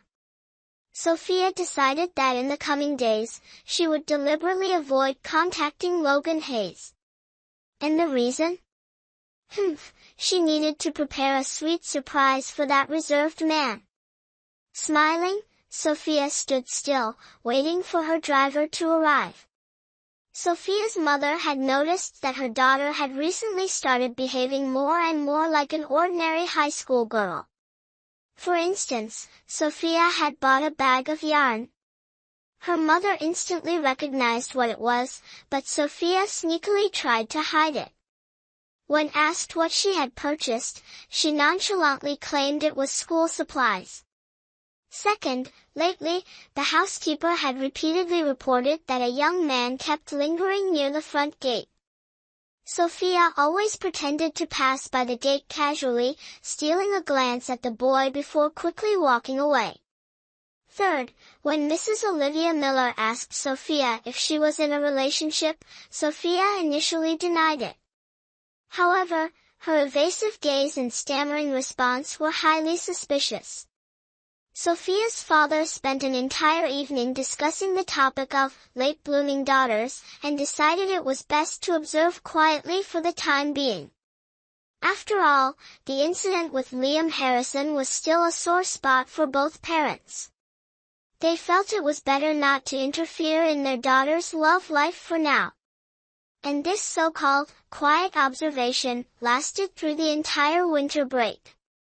On Valentine's Day, Sophia's father noticed his daughter acting unusually. She carried a white bag and told her parents she'd be home late that evening. Her parents exchanged knowing smiles and immediately agreed. Sophia took a cab to Logan Hayes' house, pulled out the new phone she had bought the day before, and dialed Logan's number, which she had memorized by heart. Ring. The phone rang for a long time before someone picked up. Perhaps he hesitated to answer an unfamiliar number but realized very few people had access to his number, so he finally answered. Hello? Logan Hayes' voice was calm, yet hearing it after so long made Sophia's heart flutter. Happy birthday! Sophia's voice rang out, so loud and cheerful that it nearly burst Logan Hayes' eardrum. Sophia Miller? Logan Hayes' voice was filled with surprise and joy, immediately followed by the sound of something rolling to the ground. Haha, come down quickly, I'm at your front door, Sophia Miller said, a bit impatient to see Logan Hayes. Hurry, I have a surprise for you. All right. Logan Hayes hastily threw on a coat and rushed downstairs. On the way, he passed his mother, who looked surprised, but he only had time to say, I have something to do, before dashing out the door. The girl waiting outside was more important than anything else. Logan Hayes wanted to ask Sophia Miller why she hadn't contacted him or how her winter break had been. But when he saw her standing quietly in front of him, smiling, he no longer wanted to ask anything. He just wanted to get closer to her, closer still. Standing in front of Sophia Miller, Logan Hayes spoke with a tenderness he'd never shown before. Are you cold? No, not at all. Sophia Miller shook her head and raised the bag in her hand. I knitted a scarf for you. It's my first time knitting, so you can't complain, okay? I won't complain, absolutely not, Logan Hayes said, feeling deeply moved. How could he possibly complain? Sophia Miller pulled the scarf out of the bag and tried to wrap it around Logan Hayes' neck, but the height difference made it a bit difficult even as she stood on tiptoes. "Bend down a little, I can't reach." Logan Hayes obediently lowered his head, letting Sophia Miller's slightly cold fingers brush lightly against his neck. That cool sensation sent his heart racing in an inexplicable way.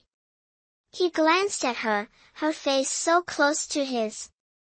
Her cheeks were flushed pink from the cold wind, her long lashes fluttering like tiny fans. And her lips, lightly pressed together, looked like sweet fruit jelly, tempting and inviting, stirring a deep desire within him.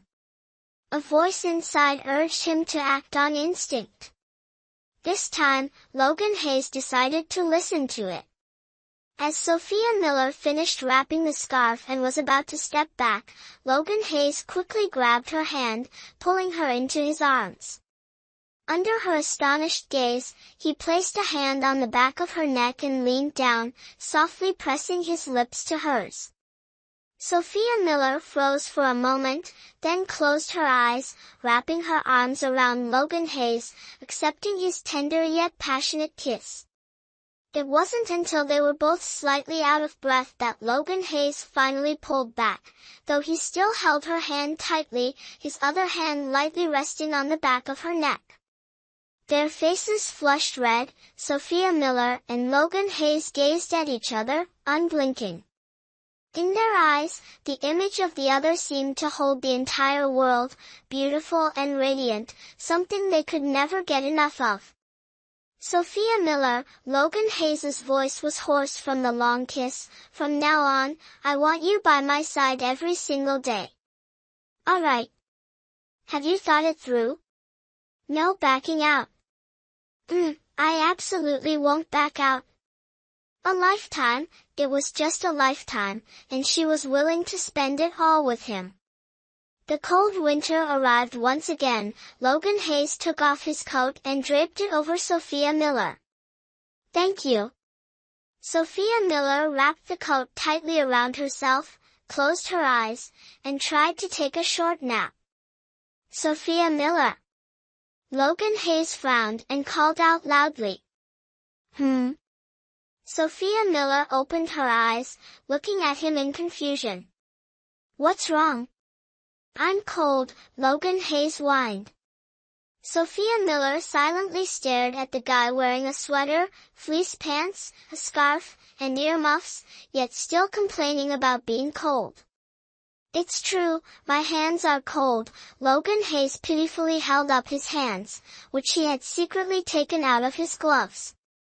Sophia Miller chuckled and waved him over. "If you're cold, put your hands in the coat pockets." Logan Hayes instantly lit up, quickly moving closer and sliding his hands into the coat pockets. But this position... Sophia Miller found herself being hugged from behind by Logan Hayes, feeling his warmth, and peacefully drifted off to sleep. Meanwhile, Logan Hayes stayed in that position, burying his head into Sophia Miller's shoulder, pressing his cheek against hers, and falling asleep as well. What a perfect setup for something mischievous. Young man, you've once again wasted the opportunity carefully orchestrated by the author. Chapter 11, Grabbing the Wild Kid, Part 1, Sophia Miller regretted it. If seeing the phrase, "love is more important than spoiling a movie," on the screen only left her slightly puzzled, then after being transported to this place, she truly felt regret the moment she opened her eyes. The stone-built ceiling above her left Sophia Miller utterly stunned. After scanning her surroundings, she went crazy. From a grand, luxurious mansion to a cramped stone brick room in an instant. Who could adapt to such a drastic change so quickly? She regretted ending her mission in the previous world too soon. How delightful it had been to play the role of an arrogant rich young lady. Sophia Miller stood up, silently vented her frustration at the wall for a while, and then began to piece together the storyline in her mind. Once she grasped the plot, Sophia Miller could only let out a dry laugh. This was a light-hearted farming story, but the male supporting character was set up as a beastly child. What's a beastly child? They're children raised by wild animals, with bizarre behaviors resembling beasts. While their appearance may look human, their actions are no different from wild creatures. And such a supporting character was merely a fleeting figure in the story, with appearances that could be counted on one hand. Moreover, the original plot didn't have any standout elements, it was filled with cliched drama and Mary Sue tropes. The female lead, Linda Evans, was a clumsy and slightly naive journalist struggling to make ends meet in the city. The male lead, Richard Stone, was a renowned blacksmith in the village, skilled, handsome, tall, and the dream man of many local women. The female antagonist, on the other hand, was a shameless vixen with poor character. Her father was a nouveau riche businessman, and her mother had passed away when she was young. She persistently clung to the male lead without an ounce of self-respect, but no matter how hard she tried, she couldn't earn even a smile from him. In fact, he absolutely despised her. Due to someone's scheming, the male lead was falsely accused of ruining ironwork. The female lead's newspaper sent her to investigate the matter. By a twist of fate, amidst the vast sea of people, the two met and fell in love at first sight. The innocent and overly trusting female lead firmly believed that the male lead was not at fault, determined to clear his name. As a result, she was fired from her job, but in return, the male lead's affection for her grew exponentially. Later, the female lead unintentionally revealed that she was living alone in a foreign place, prompting the male lead to take her in. So, the girls in the village became furious, especially the supporting female character. She came up with all sorts of childish schemes to take revenge on the female lead, which only made the male lead despise her more and unintentionally helped the female lead a great deal. After the battles, the female lead emerged victorious, opening a new chapter of building wealth together with the male lead. Then it seemed like the female lead was buffed with all kinds of abilities. Her intelligence would sometimes soar to incredible heights, only to plummet embarrassingly low at other times, making it hard to watch. The next part of the plot brought a real twist, stemming from the backgrounds of the male and female leads, unveiling a dramatic story of, I love you, you love me, but we're not from the same social standing, what should we do now? The male lead was subjected to torment, the storyline dragged on endlessly, and melodrama was scattered everywhere. Finally, amidst the tears of countless readers, a happy ending arrived, leading back to a peaceful countryside life. Oh, and as for the supporting male character who wasn't mentioned much, he was merely a stepping stone on the male lead's path to success, condensed into a single short sentence. Sophia Miller felt a slight headache, especially from the overly long and dragging plotline that felt like an endless roll of fabric. It was pure mental torture for her. She got out of bed and casually picked up a mirror to admire her reflection. That face, that aura, if only there were a caption on her forehead reading, Daji is my ancestor. Sophia Miller pinched her cheeks a few times. Truly raised in luxury, her soft and smooth skin didn't resemble someone born in a rural area at all. After indulging in her self-admiration, Sophia Miller stepped out of her room while recalling the memories of the original owner of this body. At the age of 3, her mother had left the family to run off with a man from the city. Because of this, her father doted on her excessively, giving her almost anything she wanted, even granting her request to use the internet to stave off boredom. It must be noted that in the entire village, aside from the village chief's house, only Sophia Miller's household had a computer. Sophia Miller's father did everything he could for her, yet she ended up ruining her reputation for the sake of the male lead, Richard Stone, leaving her father heartbroken and helpless. What a mess, what a mess. Sophia Miller patted her head. Genetics were truly terrifying. It seemed like all her mother's flaws had manifested in her. Now it was morning. Sophia Miller went to the main hall but didn't see Mr. David Miller. He must have gone to the city for work already. After all, he often left early and returned late in the past, working tirelessly to earn money. Sophia Miller glanced around the main hall. The old computer sitting prominently on the table caught her eye, making her light up with excitement as she darted toward it.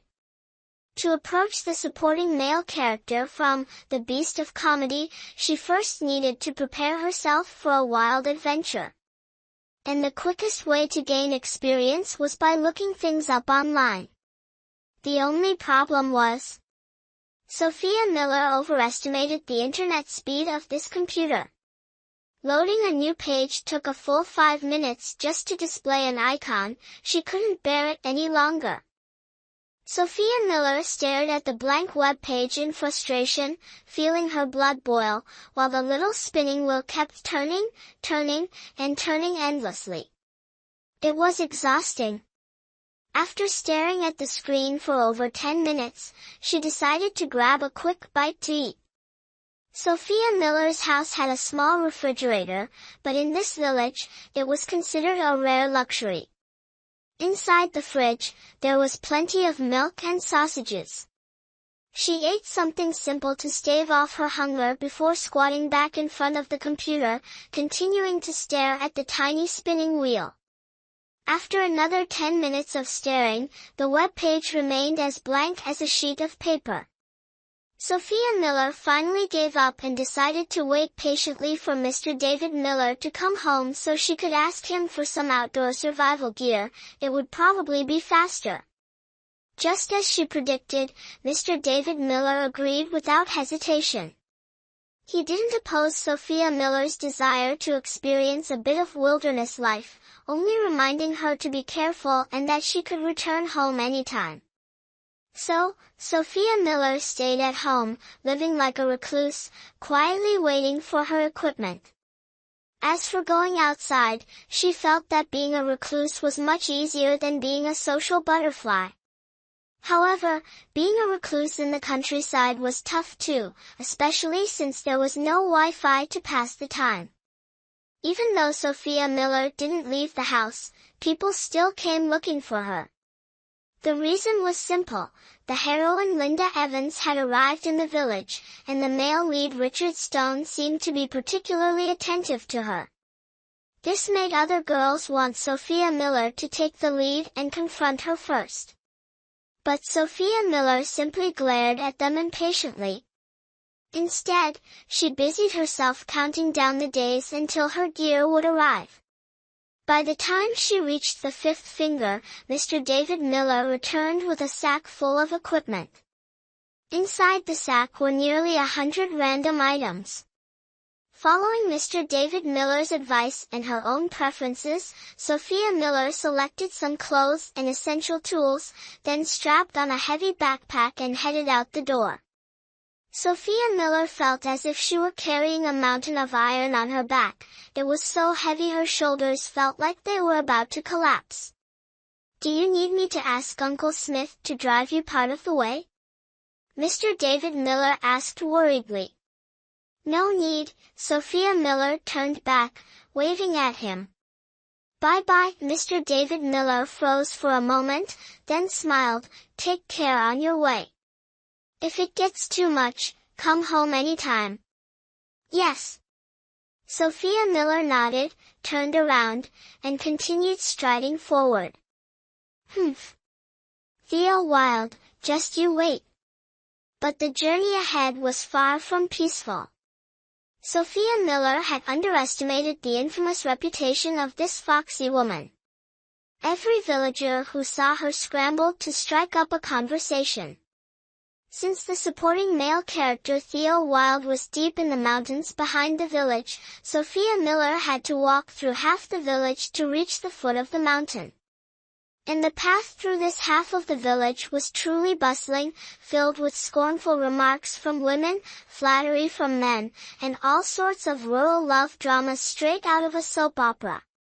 For instance, at this moment, Peter Smith was running after her, shouting, "Violet, Violet, listen to me. There's nothing between Sophia Miller and me." Meanwhile, Violet Rose covered her ears, crying and yelling, "I don't want to hear it. I don't want to hear it. Peter, you've definitely fallen for someone else, wah." The scene of the two dramatically acting out their love quarrel right next to Sophia Miller was as vivid as a real-life soap opera. Sophia Miller silently quickened her pace, thinking to herself, "Stay away from soap operas, cherish your life." However, having a crowd chattering around her was clearly better than walking the road alone. At least it made the time pass faster. But their booming voices were truly too piercing, loud and annoying, making Sophia Miller sweat as if she were in a sauna. When Sophia Miller finally reached the foot of the mountain, she took a deep breath and wrung the sweat from her dress. In no time, the spot where she stood was soaked. Sophia Miller felt like she had sweated more today than the water she had drunk all year. She pulled a tissue from her backpack to wipe her hands clean, then looked up to observe the towering mountain before her. Under the hazy glow of the sunset, the tree leaves were bathed in a soft light, shedding their eerie appearance and taking on a more tranquil charm. Phew, Sophia Miller exhaled deeply and began to climb. The day was drawing to a close. She needed to hurry into the mountains to find Theo Wilde. Chapter 12, Grabbing the Wild Kid, Part 2. The sky was gloomy, the moonlight gentle, and the rustling sound of wind brushing through the leaves blended into the night, eerie as if a monster might leap out at any moment to wreak havoc. Sophia Miller wiped the sweat off her forehead, glancing around, only to see an endless expanse of trees. She had been wandering the mountain for what felt like ages, but apart from trees and a few wild rabbits, there was nothing to be found. It left her feeling somewhat disheartened. Since she couldn't find Theo Wilde, her only option now was to find a place to rest. After all, in this mountain, there could be snakes, wolves, spiders, or other dangerous creatures lurking. With that thought, Sophia Miller hoisted her heavy backpack and set off in search of a cave. However, finding a cave suitable for shelter on a mountain filled with dense trees was clearly not an easy task, especially at night. Every sudden noise made Sophia's nerves tighten. Though she had made a living by traveling through dimensions, being alone in the deep forest at midnight was still unnerving for her. Holding a small flashlight, Sophia moved cautiously, prepared for any wild beast that might leap out unexpectedly. While anxiously searching for a cave, she didn't hold much hope of finding one with her half-hearted efforts. She began entertaining the idea of finding a tree to spend the night on instead. After all, she had come well prepared. One night wouldn't be the end of the world. First, she needed to find somewhere to sleep. Tomorrow, she could resume her search for Theo Wilde. Having made up her mind, Sophia started paying closer attention to the trees around her. On a mountain filled with nothing but trees, finding one to perch on for the night was surprisingly easy. Before long, she spotted a large, sturdy-looking tree. She reached out to shake the tree trunk and found it unmoving. Perfect! This tree was solid. Sophia hesitated for a moment, looking up with a hint of doubt. She couldn't shake the feeling that something, or someone, was watching her intently, making her uneasy. Suddenly, her heart froze. A massive python was coiled around the tree trunk, staring at her unblinkingly. Sophia's breath caught in her throat. She carefully stepped back a few paces. Once she was certain she'd put a safe distance between herself and the snake, she turned around and bolted. In the silent night, only the sound of Sophia's frantic footsteps echoed as she ran for her life, flashlight in hand. Gradually, even those sounds faded into the stillness. Having been pampered since childhood, Sophia quickly grew exhausted. She came to a stop, leaning forward with her hands on her knees, panting heavily. Only when her chest felt a bit more at ease did she slowly lift her head. And then she froze. Sophia stood dumbfounded, staring at the cave before her. It was like the saying, when the mountains and rivers seem to end, a bright path suddenly appears. Letting out a sigh of relief, Sophia hurriedly stepped into the cave. The cave was vast and slightly damp, with traces of human activity still visible on the ground. It seems that someone had once lived here, Sophia Miller thought as she set her backpack down. Ah! Sophia Miller couldn't help but take a sharp breath. From all the running earlier, her shoulder had gotten scraped.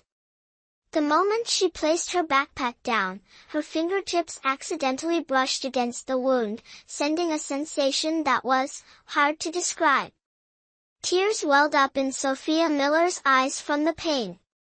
She quickly took out a first aid kit from her backpack, carefully applied medicine, and bandaged the wound. Once done, she began to survey the area for a suitable place to sleep. The ground was slightly damp, lying down directly would undoubtedly get her dirty. Sophia rummaged through her backpack for a blanket, but just as she pulled it out, a growl echoed through the cave. Startled, Sophia clutched the blanket tightly and looked toward the cave entrance. A man stood there. His hair was disheveled, his clothes tattered, and his bare feet were caked with mud. The distance was a bit far, so Sophia couldn't clearly make out his eyes, but she could feel the sharp, knife-like gaze he had locked onto her. Could this be the supporting male character, Theo Wilde? Sophia's heart leaped with excitement. How lucky, she had finally found Theo Wilde. But the current situation clearly didn't allow for too much optimism. Sophia only let herself feel a brief moment of joy before tensing up again, slowly stepping toward Theo Wilde. Theo Wilde stared at Sophia Miller without blinking, his claw-like fingers curling slightly, ready to strangle her the moment she came within a meter of him. Under Theo Wilde's cold, emotionless gaze, Sophia forced herself to smile, a naive, friendly smile. "Hello, there." Her greeting was met with an angry growl from Theo Wilde. Sophia flinched, quickly stepping back. Oh dear, she had forgotten about her own bewitchingly seductive face. A face so alluring, paired with an innocent, pure smile, it was completely mismatched. Theo Wilde, on the other hand, exhibited strange behavior. He began pacing in circles, growling incessantly, looking visibly agitated. Sophia couldn't help but touch her own face. Was her smile really so awful that it had scared him into pacing and growling like that? But she couldn't just stand there and watch him circle and howl endlessly. Summoning all her courage, Sophia stepped forward, determined to use her actions to prove her gentleness. However, the moment her hand touched Theo Wilde's arm, his body stiffened. He glared at her before swinging his arm and slapping Sophia Miller hard across the face. Sophia Miller was struck by a thunderous slap that knocked her unconscious, tears welling up but unable to fall. In the moment she sank into darkness, a phrase flashed through Sophia Miller's mind, "Follow Wilde, damn it!" Chapter 13, Sophia Miller was awakened by pain. As soon as she opened her eyes, she saw Theo Wilde pinching her arm, staring at her intently. His eyes were as clear as a mountain stream, pure and devoid of any impurities. That crystal-clear gaze instantly dissipated the anger flaring up in Sophia Miller's heart. She quietly sat up to check her wound, feeling a mix of helplessness and amusement. It was hard to describe the sensation of being hurt by a mischievous child. Theo Wilde only wanted to touch this creature that looked like him, but since he had never been gentle with anything, he applied too much force. To Sophia Miller, his action was no different from pinching her. Looking at the red mark on her arm, Theo Wilde didn't realize it was his handiwork. Instead, he found it amusing and reached out to pinch her again. Sophia Miller just wanted to teach this brat a lesson. Not only his behavior but Theo Wilde's intellect was also like that of a child. Having grown up deep in the mountains, his memories of human life had become increasingly faint. As a result, he completely didn't understand what she was saying. Sophia Miller had to spend quite a while gesturing with her hands and feet before he finally let go. While Sophia Miller applied medicine and bandaged her wound, Theo Wilde watched her intently. He found it strange, though they looked similar, there were still differences. However, Theo Wilde couldn't quite articulate this sense of doubt. But they really were different, in so many ways. With the wound issue resolved, the matter of bathing arose. Sophia Miller thought for a moment, then pulled out a washcloth. After she had fainted yesterday, Theo Wilde hadn't bothered to move her even an inch. This morning, she woke up to find her clothes and skin covered in mud and dust. Oh, and by the way, that Theo Wilde had even taken her blanket to use as bedding. Humph, truly the instincts of a wild beast. Sophia Miller silently grumbled as she stepped out of the cave, with Theo Wilde trailing 5 or 6 meters behind her. She didn't stop him, she intended to bathe Theo Wilde as well, because this boy was absolutely filthy. Aside from his clear eyes, every part of Theo Wilde was so dirty that Sophia Miller couldn't bear to look directly at him. Come to think of it, it made sense. She had never seen a wild animal voluntarily bathe before. But Theo Wilde wasn't a wild animal, he was just a feral child. So, Sophia Miller turned to look at Theo Wilde, who was following her closely. Those clear eyes were still quietly watching her. She was determined to help him return to being a normal human. Not mentioning Sophia Miller's grand ideal of, the road is still long, at this moment, she was happily playing by the stream, while Theo Wilde gazed at her with longing eyes. Girl, you really are more than enough. Sophia Miller acted as though she wasn't just playing around. It wasn't that at all, certainly not just playing around. After thoroughly cleaning her face, fingers, arms, and every exposed bit of skin, Sophia Miller squinted in satisfaction, making her look even more like a sly fox. Theo Wilde, who had always been close to animals, approached her and stood by the stream, observing this little fox. Sophia Miller waved at him, signaling for him to come closer. Theo Wilde bent down, his fingers slightly curled, cautiously leaning toward her. Sophia Miller firmly gripped the wet towel in her hand and gently pressed it against Theo Wilde's cheek. Just as Theo Wilde widened his eyes, preparing to raise his hand to slap hers away, Sophia Miller quickly used her other hand to pat his head, gently stroking it. With the naked eye, Sophia Miller could clearly see Theo Wilde's muscles tense up in an instant. However, after she stroked his head for over 10 seconds, he completely relaxed, even squinting his eyes and letting out a soft, dot.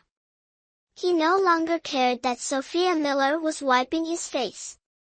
Sophia Miller thought about how stroking a bristling cat could calm it down, making it obediently lie still, letting people do whatever they wanted.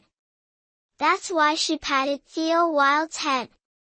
Unexpectedly, the effect was so good. Indeed, the divine head massage lived up to its name. However, Sophia Miller found her hands greasy and dirty, which was truly unbearable. Looking at Theo Wilde's now clean face, though pale and covered in scars, Sophia Miller felt a pang of sorrow. He wasn't much older than her, yet he had endured so many hardships. She gently pressed her cheek against his. Theo Wilde froze for a moment, but with his wild instincts, he quickly rubbed his face against her hand. He couldn't describe the feeling, it was unfamiliar, something he had never experienced before. Just as Sophia Miller withdrew her hand and before she could do anything else, Theo Wilde stepped back, looking at her in confusion.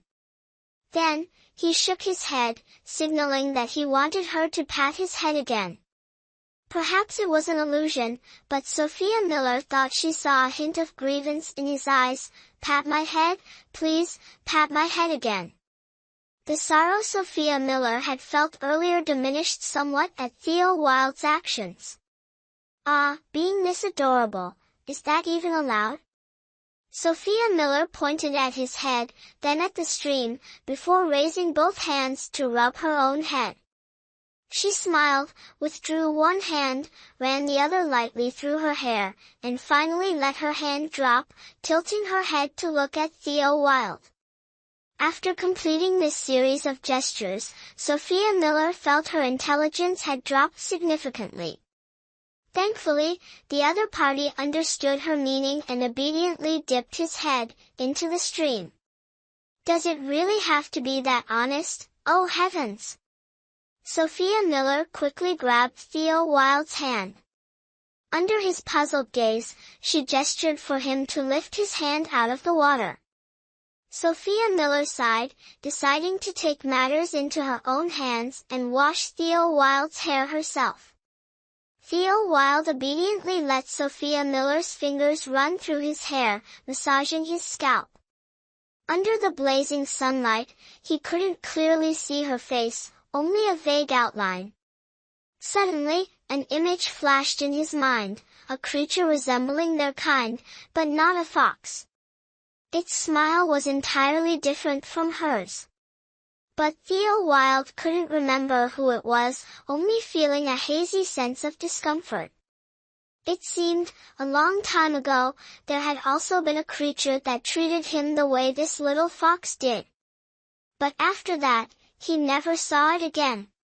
Chapter 14, Ever since Sophia Miller discovered that stroking Theo Wilde's head could make him obediently listen to her, she turned it into a habit. She constantly enjoyed patting his head. As for emotions, well, the more she patted, the more they would naturally develop. However, building affection was one thing, but filling one's stomach was another. Sophia Miller believed in the saying, "You can't preach on an empty stomach," so eating well remained a top priority. Thus, for the sake of her hunger, Sophia Miller had forgotten about stroking Theo's head and had been busy searching for food in the forest for over 20 minutes. Theo Wilde kept glancing at her longingly. Seeing that she still hadn't reached out to pat his head, he couldn't help but grab her hand. Sophia Miller paused, tilting her head in confusion. She saw Theo Wilde lean his head closer and nuzzle her palm as if seeking affection. Sophia Miller was immediately defeated by his adorable demeanor. She withdrew her hand from Theo Wilde's grasp. Seeing his face fall, she placed her hand back on his soft hair and gently stroked it a few times. Theo Wilde's face instantly lit up, his eyes sparkling brightly. One could almost imagine a large, wagging tail behind him. Sophia Miller couldn't help but laugh. This feeling of raising a pet was truly magical. Theo Wilde blinked, frowning. Strange, his body suddenly felt uncomfortable, a little itchy. So, he reached out to scratch his skin. But as soon as Sophia Miller noticed his long, sharp nails, she quickly grabbed his hand, shaking her head to signal him not to scratch and let her do it instead. Those long nails could hurt him terribly. Sophia Miller thought to herself while gently scratching the spot he had been itching. However, every time Sophia scratched, she could clearly feel Theo's muscles tense up. Was she using too much force? That couldn't be, she had been careful to control her strength. With a puzzled expression, Sophia Miller looked up and saw an extremely peculiar sight. Theo Wilde's face was flushed, and he was staring at her intensely. His once clear eyes now carried a hint of ambiguity, and combined with his dumbfounded expression, it was indescribably strange. Sophia Miller froze for a few seconds before quickly withdrawing her hand. She then briskly walked a few steps ahead, stopped, and turned back to wave at him to follow. Theo Wilde couldn't understand why he had been so agitated moments ago, to the point of wanting to smash things, only to suddenly calm down. He couldn't figure it out, so he silently followed Sophia Miller. On the surface, Sophia Miller walked calmly, but internally, she was grumbling to herself. Clearly, she couldn't treat him like a pet. What kind of pet gets aroused by their owner? This was really not okay, that expression he had just now. After a morning of effort hunting, thanks to her companion Theo Wilde, Sophia Miller managed to gather a significant amount of game. However, since they didn't bring any bags, all the spoils had to be carried back to the cave by the two of them. Afterward, Sophia Miller dragged Theo Wilde to the stream to wash off the blood and dirt from both of them. Regarding the earlier incident where a certain naive fool showed signs of arousal just from a little touch, Sophia Miller seemed completely unwilling to recall it. It was as if she had deliberately teased him, making it truly unbearable to look directly at him. Now that the two had calmed down, they were sitting inside the cave. Sophia Miller told Theo Wilde to stay put while she grabbed a knife and a bag, heading out to gather firewood. When she returned with a bag full of branches, Theo Wilde was still sitting in the same spot, his hands covered in blood, with several torn-apart wild rabbits lying in front of him. Sophia Miller felt her stomach churn, a wave of nausea rising within her. Theo Wilde tore off a rabbit leg and happily offered it to her, his eyes sparkling and his tail wagging excitedly, emitting an almost tangible glow of joy. Sophia Miller froze for a moment before it dawned on her. How could she have forgotten? Even though he was human, he had survived by behaving like a wild animal. To him, eating raw meat was entirely normal because, in his memory, there was no concept of cooked meat at all. Sophia Miller lowered her gaze, a tinge of sadness flickering in her eyes as she shook her head at him, raising the bag of branches in her hand. But this time, Theo Wilde couldn't understand why Sophia Miller refused. His entire demeanor deflated, and the previously curled, fluffy tail behind him seemed to shrink in disappointment. Why? He had clearly offered her the best thing he had. Why didn't she want it? Looking at Theo Wilde, Sophia Miller felt as though storm clouds were swirling in her mind. She sighed, half amused and half helpless, crouching down to pat his head. When Theo Wilde looked up at her, she gently pressed her cheek against his. If patting his head could make Theo Wilde obedient, then pressing their cheeks together was the ultimate treasure to make him happy. Sophia Miller didn't do it often because the rarer something was, the more precious and special it became. Although Theo Wilde retained little memory of his time as a human, the act of pressing cheeks together was, for any creature, a gesture of extreme intimacy. Theo Wilde only knew he wanted to be close to her. Even if his body felt itchy, hot, and uncomfortable, it didn't matter. As long as he could stay by her side, he didn't care about anything else. As long as it was her, it had to be her. After successfully cheering Theo Wilde up, Sophia Miller took out some matches to start a fire. Theo Wilde sat quietly beside her, watching. Several times, he tried to pick up the raw meat on the ground to eat, but each time, Sophia Miller shot him a stern glare, forcing him to reluctantly give up. Feeling that something was off but unable to figure out what, Theo Wilde obediently stayed put. Sophia Miller skewered the meat on sticks and placed them over the fire to roast. She casually brushed off the ash from her hands and instinctively reached out to pat Theo Wilde's head. But then she remembered that she had just washed his hair. Her hand froze mid-air. Under Theo Wilde's puzzled gaze, she pulled out a tissue from her backpack, wiped her hands clean, and then gently placed her hand on his head. Being patted by Sophia Miller, Theo Wilde felt utterly content, his tail wagging furiously once again. Looking at Theo Wilde's tattered clothes, Sophia Miller suddenly thought about dressing him in women's clothing. After all, in the depths of the mountains, no one would care about what he wore. Sophia Miller made up her mind. She would secretly change his clothes in the dead of night. Sophia Miller shivered slightly at the mere thought of Theo Wilde dressed as a girl, unable to picture it at all. She quickly shook off her wandering thoughts and flipped the piece of grilled meat over. The crackling sparks danced as the aroma of the meat spread everywhere. Sophia Miller couldn't help but take a deep breath, her hunger intensifying. Theo Wilde mimicked her, sniffing the air, only to have the mouth-watering scent fill his nose, making his stomach growl. Noticing Theo Wilde swallowing hard, Sophia Miller smiled and tore off a small, cooked piece of meat. Seeing his gaze fixed intently on the morsel, following her every movement, she smirked slightly, blew on it to cool it down, and brought it to his mouth. She then opened her mouth, signaling for him to do the same. Theo Wilde eagerly bit into the meat, letting out a satisfied as he closed his eyes in bliss. Seeing his delight, Sophia Miller grew even more enthusiastic, carefully picking up more pieces of meat for him, cooling each one to ensure he wouldn't burn himself.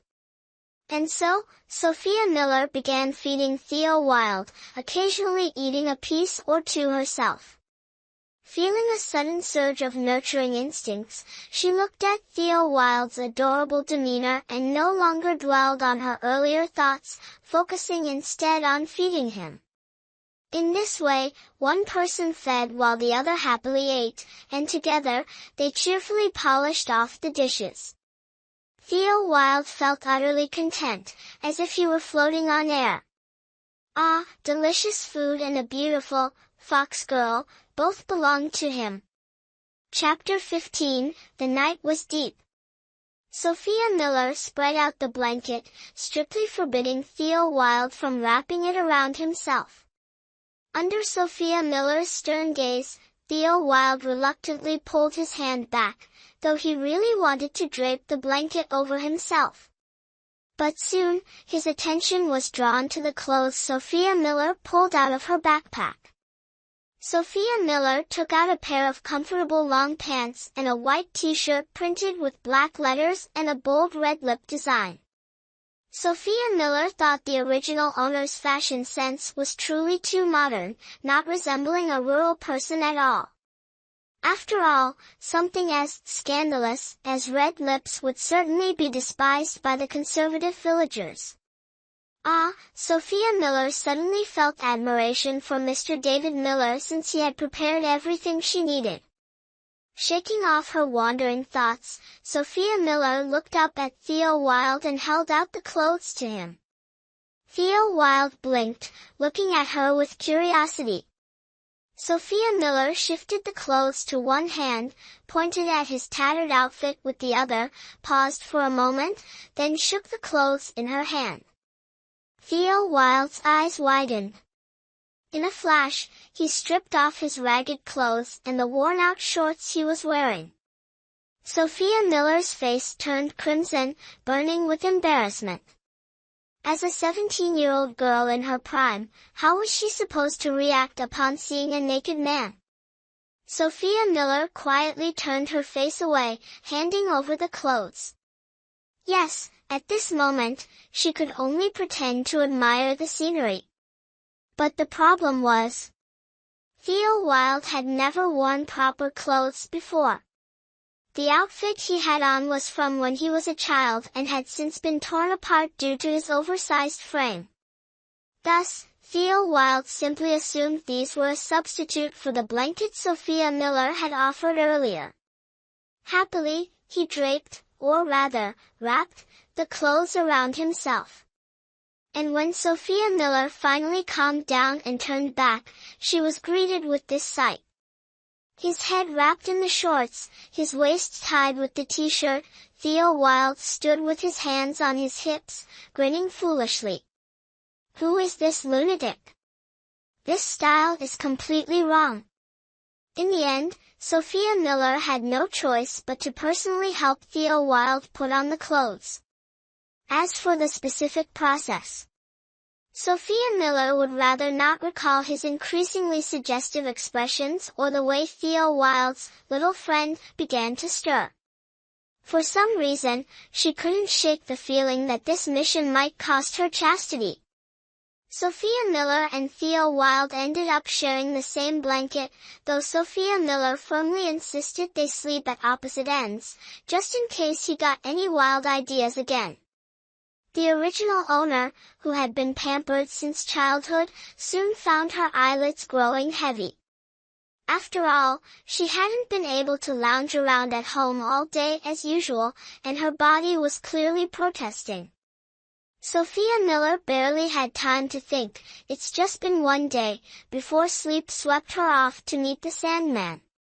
Sophia Miller was asleep, but Theo Wilde, accustomed to being active at night, lay restless, unable to drift off. He opened his eyes wide, staring at the ceiling of the cave, feeling a bit confused as to why he was sharing a sleeping space with this fox. He couldn't figure it out no matter how much he thought.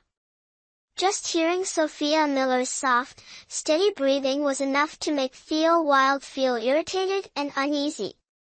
It was too noisy, like the buzzing of insects near his ears. After frowning at the rock ceiling for over 10 minutes, Theo Wilde finally couldn't take it anymore. He stood up, annoyed, and glanced over at the fox girl sleeping soundly. In the darkness, he couldn't clearly see her face, only the faint outline of her figure. Theo Wilde crept closer, silently observing her face in the dim light.